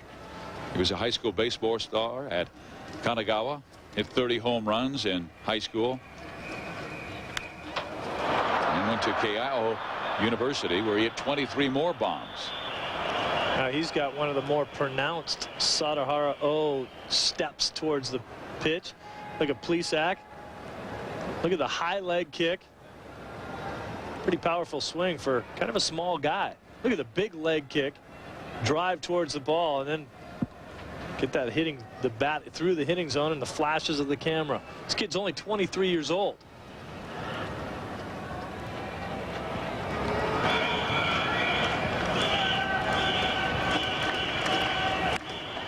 Well, there's the high fastball by Plesac. And you're right, here's a kid who played for the Tokyo 6 College League. And if you play in that league, Steve, you can choose who you want to play for, who you want to be drafted by. So he chose to be drafted by his dad's favorite team, the Yomiuri Giants. It's a pretty nice system, huh? Playing it for a year or two and then you decide. It's like almost like being a free agent. fastball tapped foul at the plate. 1-2. I can tell you right now, if Plesac throws him a slider or a changeup, this kid will screw himself right into the ground. He's looking dead red all the way. Plesac has a good hard fastball, but he's also got a good complement with a slider. Slider away right here puts him away.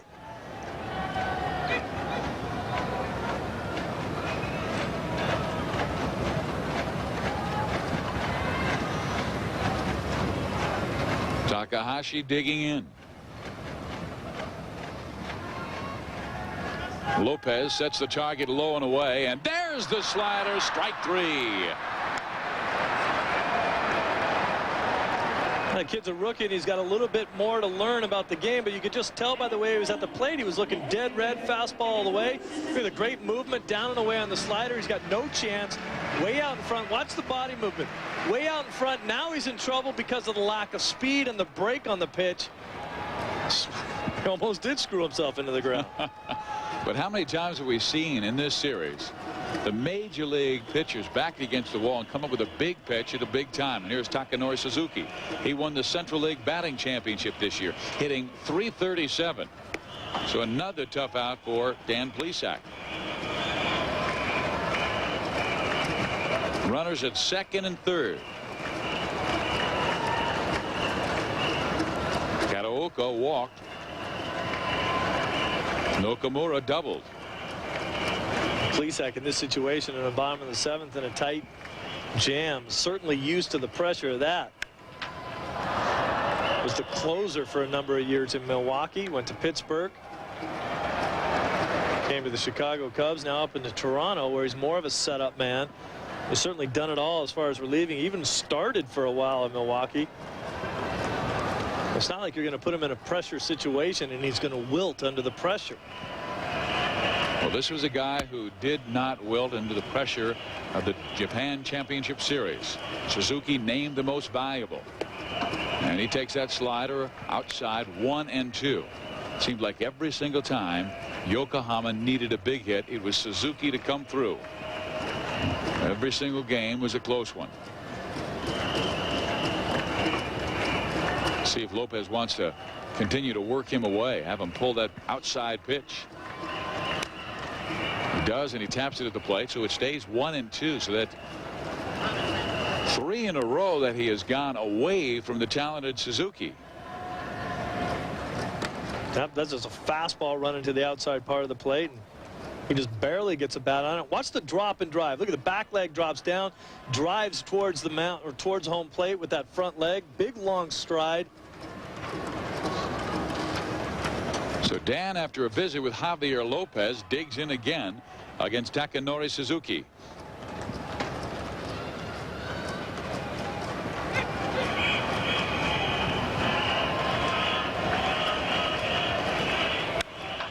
Foul off. He just came hard with that fastball in. 3 pitches away. Now back in with the fastball.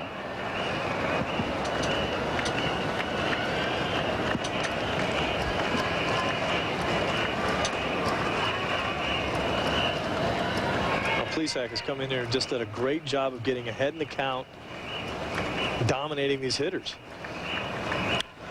And he does try and pull the outside pitch. Ground ball second, easily throws him out.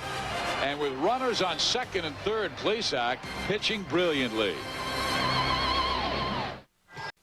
We head to the 8th inning. Nomar Garciaparra will lead things off, and he skies one to deep center field, but Hideki Matsui right there for the first out of the 8th inning. Steve Physiak, Steve Lyons with you at the Tokyo Dome in Tokyo, Japan. Sammy Sosa heading to the on-deck circle as stepping to the plate, Carlos Delgado. And this copyrighted telecast is presented by the authority of the Commissioner of Baseball and may not be reproduced or retransmitted without written consent. Well, this has been a wonderful series. The Major League All-Stars have won 4. The Japan All-Stars have won 2.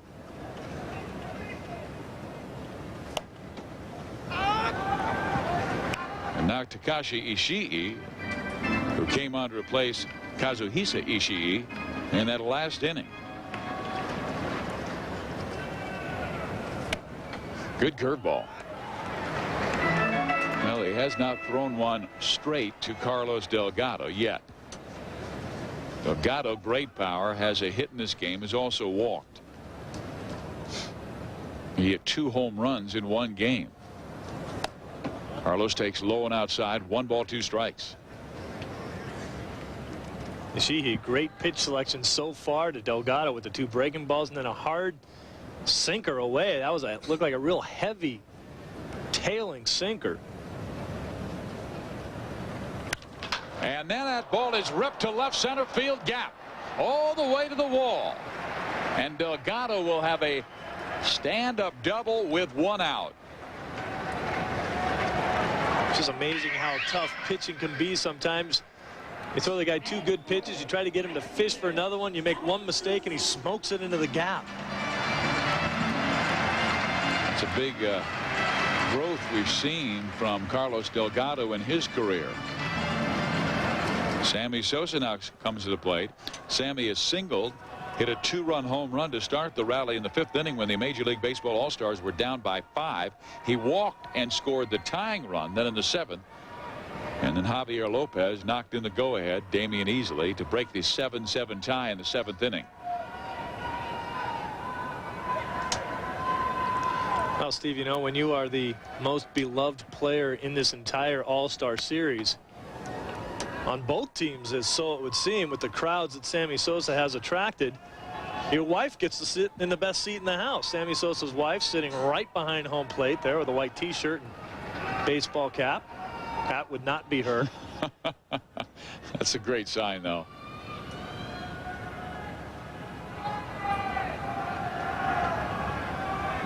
There is Sonia with the baseball cap on, sitting directly behind home plate. Not a bad seat. And she's not taking any pictures with flash bulbs that would affect her husband. She's actually seen Sammy before. What a delightful guy. He and his wife have done so much to help out their homeland, the Dominican Republic, particularly after Hurricane George really swept through and caused so much damage. And Sammy will meet with the Prime Minister of Japan tomorrow to talk about Japan's contributions to his country.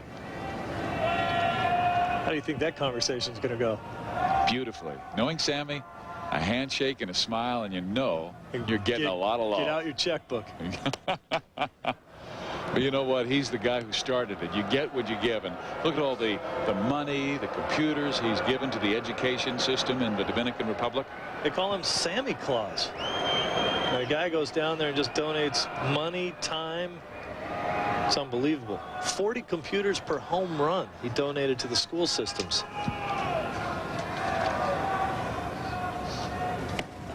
Good fastball thrown by Ishii. Now the count's full 3-2. And Sammy on this trip has raised $37,000 from the Japanese citizens for the benefit to those that suffered Hurricane George in the Dominican. Here's a powerful swing by Sosa. And he literally did it by taking the shirt off his back.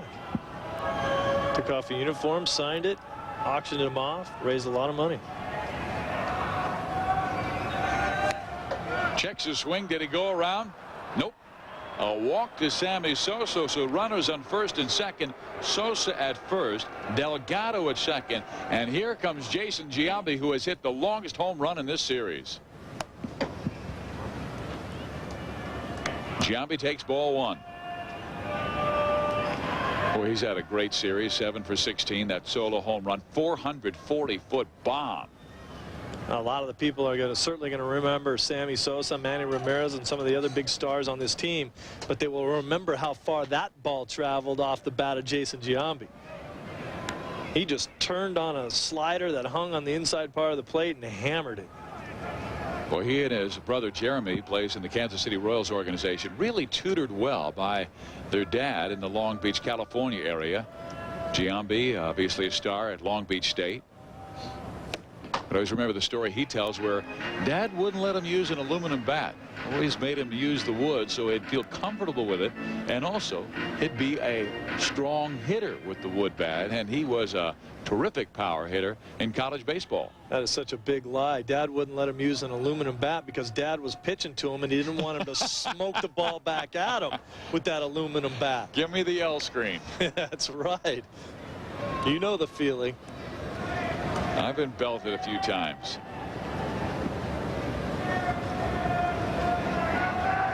Ishii in trouble behind the count, 3-1 to Jason Giambi.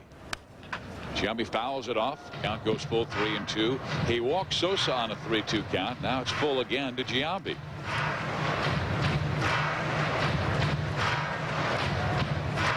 The Oakland A's were worried a little bit about the non-production power production of Giambi early in the year, but he certainly picked it up.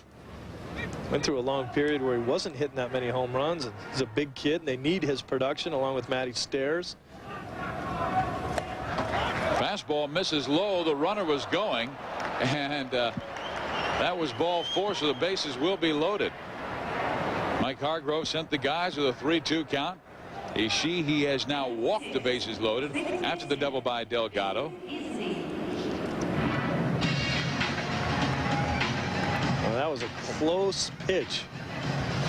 Good thing it was ball 4 because Delgado was not going to be safe at third.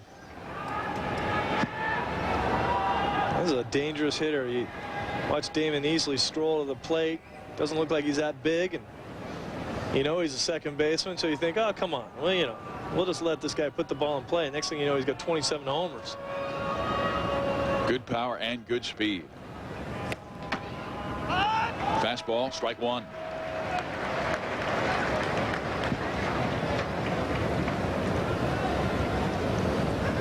Went through a lot of injury problems when he was with the California Angels, and that organization seemed like they gave up on him a little bit, and they sent him off to the Tigers, and all of a sudden he became a much better player. They moved him to the other side of the infield. Played a lot of third base when he was with the Angels. And he had shin problems, and after that it developed into hamstring problems, and it seemed like it took 3 years to get Damian Easley into the lineup. But when he did, and when he was finally healthy with the Detroit Tigers, he has had 2 splendid years back to back. Ishii with the 0-2 pitch. Ground ball, second base. They'll try and turn 2. There is 1. They will not get the double play. And scoring from third base, Carlos Delgado. The Major League All-Stars lead by 2. Well, they tried to turn the double play in that situation, but actually the shortstop went to the inside of the bag instead of the outside of the bag, which is where he probably should have gone. Would have been easier to turn the double play in that situation, but as you mentioned before, Easley runs very well down the line. It might have been a tough double play anyway. And now Garrett Anderson coming to the plate as the Major League Stars taking a 9-7 lead. This is the final game of this series. Garrett Anderson has 3 hits. His last hit tied the game. A base hit to score Sammy Sosa from third base, and Garrett Anderson tied it up at 7.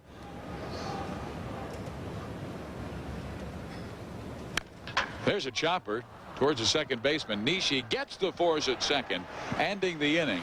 But the Major League Stars score 1 more to push their lead to 2.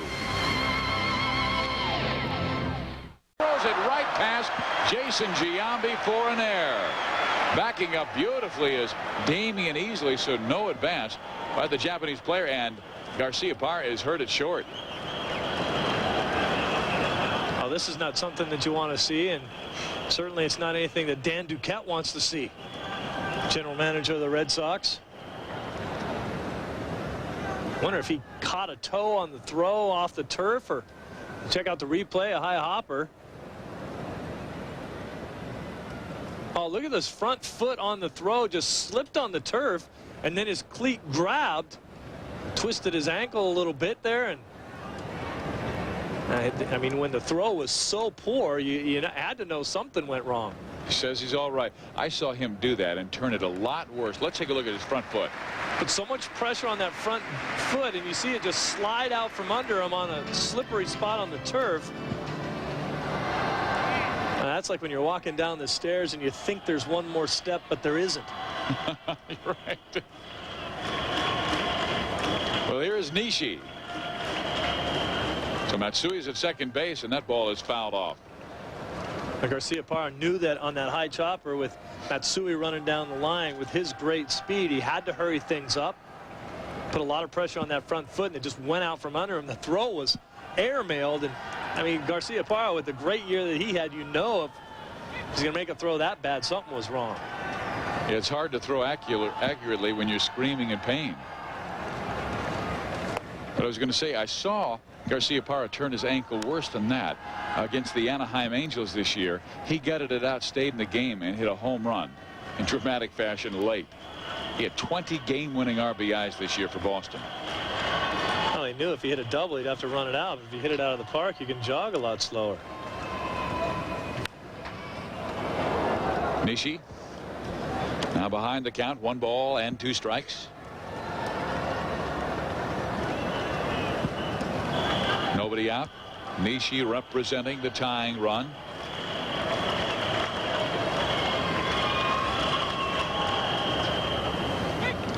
It's another kid that had a good year, 11 home runs. Not a real big guy. Stole 17 bases on the year also. So Plesac stays away from him. Easily takes care of the ground ball. But going to third base in the play is Matsui. And now the very best hitter in Japan the last 5 years comes to the plate in Ichiro Suzuki, a 3-time MVP, a 5-time batting champion. He's hitting .360 in the series.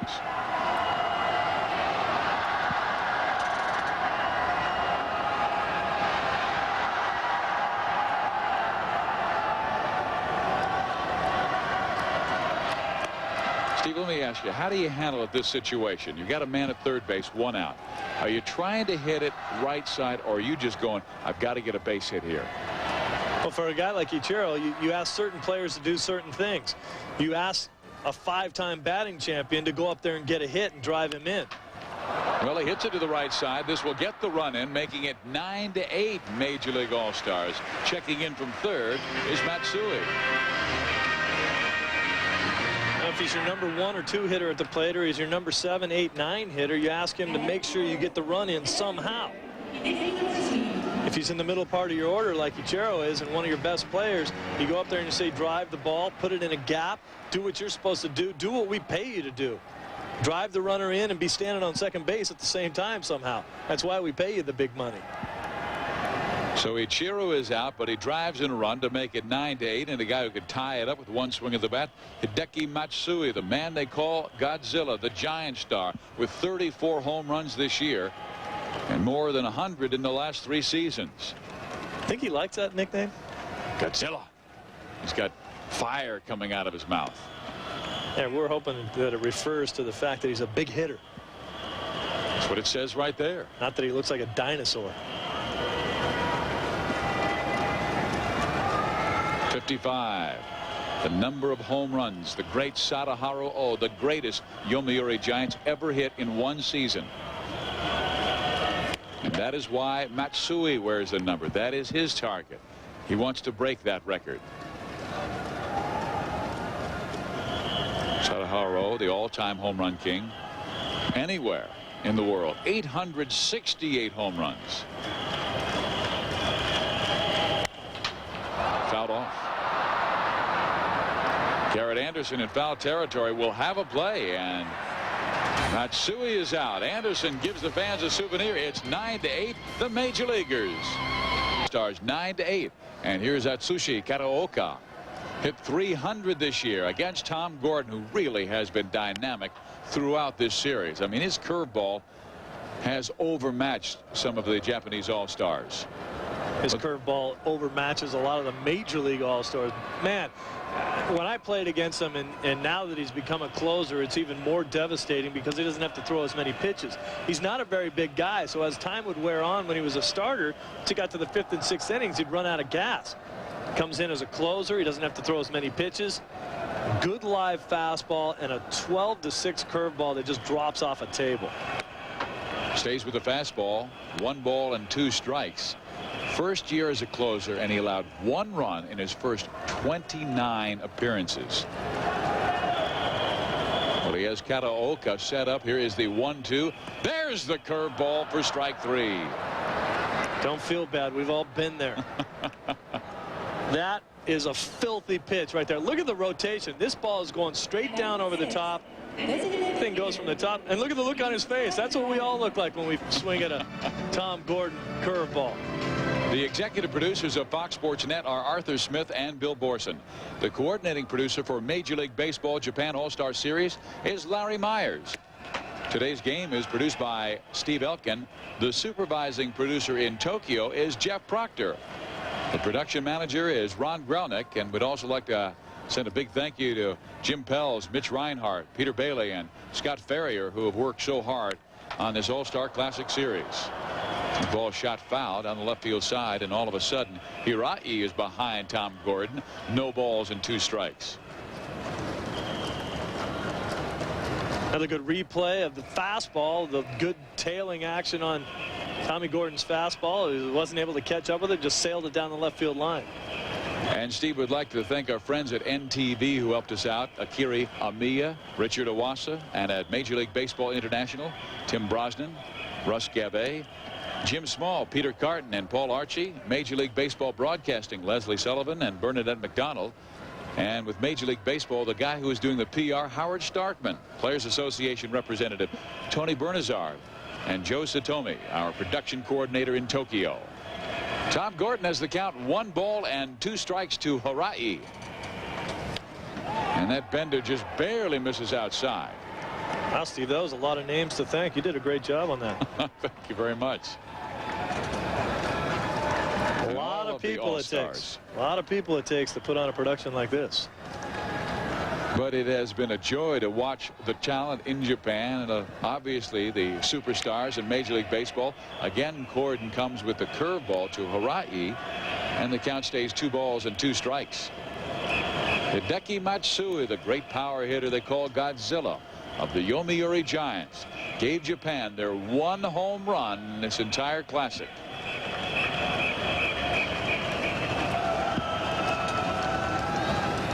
Gordon goes fastball, strike 3. It almost looked like Hirai was looking for the curve. Now that's what Tommy Gordon can do for you, because his fastball is so quick. He throws in the low 90s, and then the curveball takes a lot of velocity off of it, and he has the great movement. You got to look for one or the other, and if you're looking for the fastball and you get the curveball, you can forget about it. So now Tom Gordon will face Norihiro Nakamura. 2 outs, 1 out away from the final out of this great series between the Major League Baseball All-Stars and the Japan All-Stars. Major Leaguers down 7-2. But then a home run by Sosa, another by Giambi. Changed everything. Tom Gordon throws a fastball that misses. Well, here's a kid who has had a great series, Nakamura. 3 hits in the day, 2 doubles, and both doubles almost left the yard. Well, he talked about the importance of this series for Nakamura. What if both of those balls went out of the park? The kid would have been a national hero. You're absolutely right. That kind of day against the Major League Baseball All-Stars. Instead, they'll just say, hey, you had a nice day. You hit 2 doubles. There's the curveball on the outside corner. Look at that pitch. 1-2.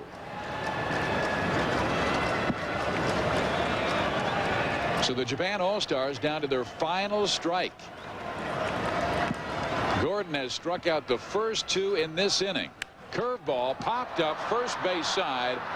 Racing over Giambi. Does he have a play? Yes, he does. And the series belongs to the Major League Baseball All-Stars. 5 wins to 2. Sammy Sosa is named the most valuable player. A 9-8 triumph. Tom Gordon wraps up the save with a pair of strikeouts in the bottom of the 9th. We'll be right back.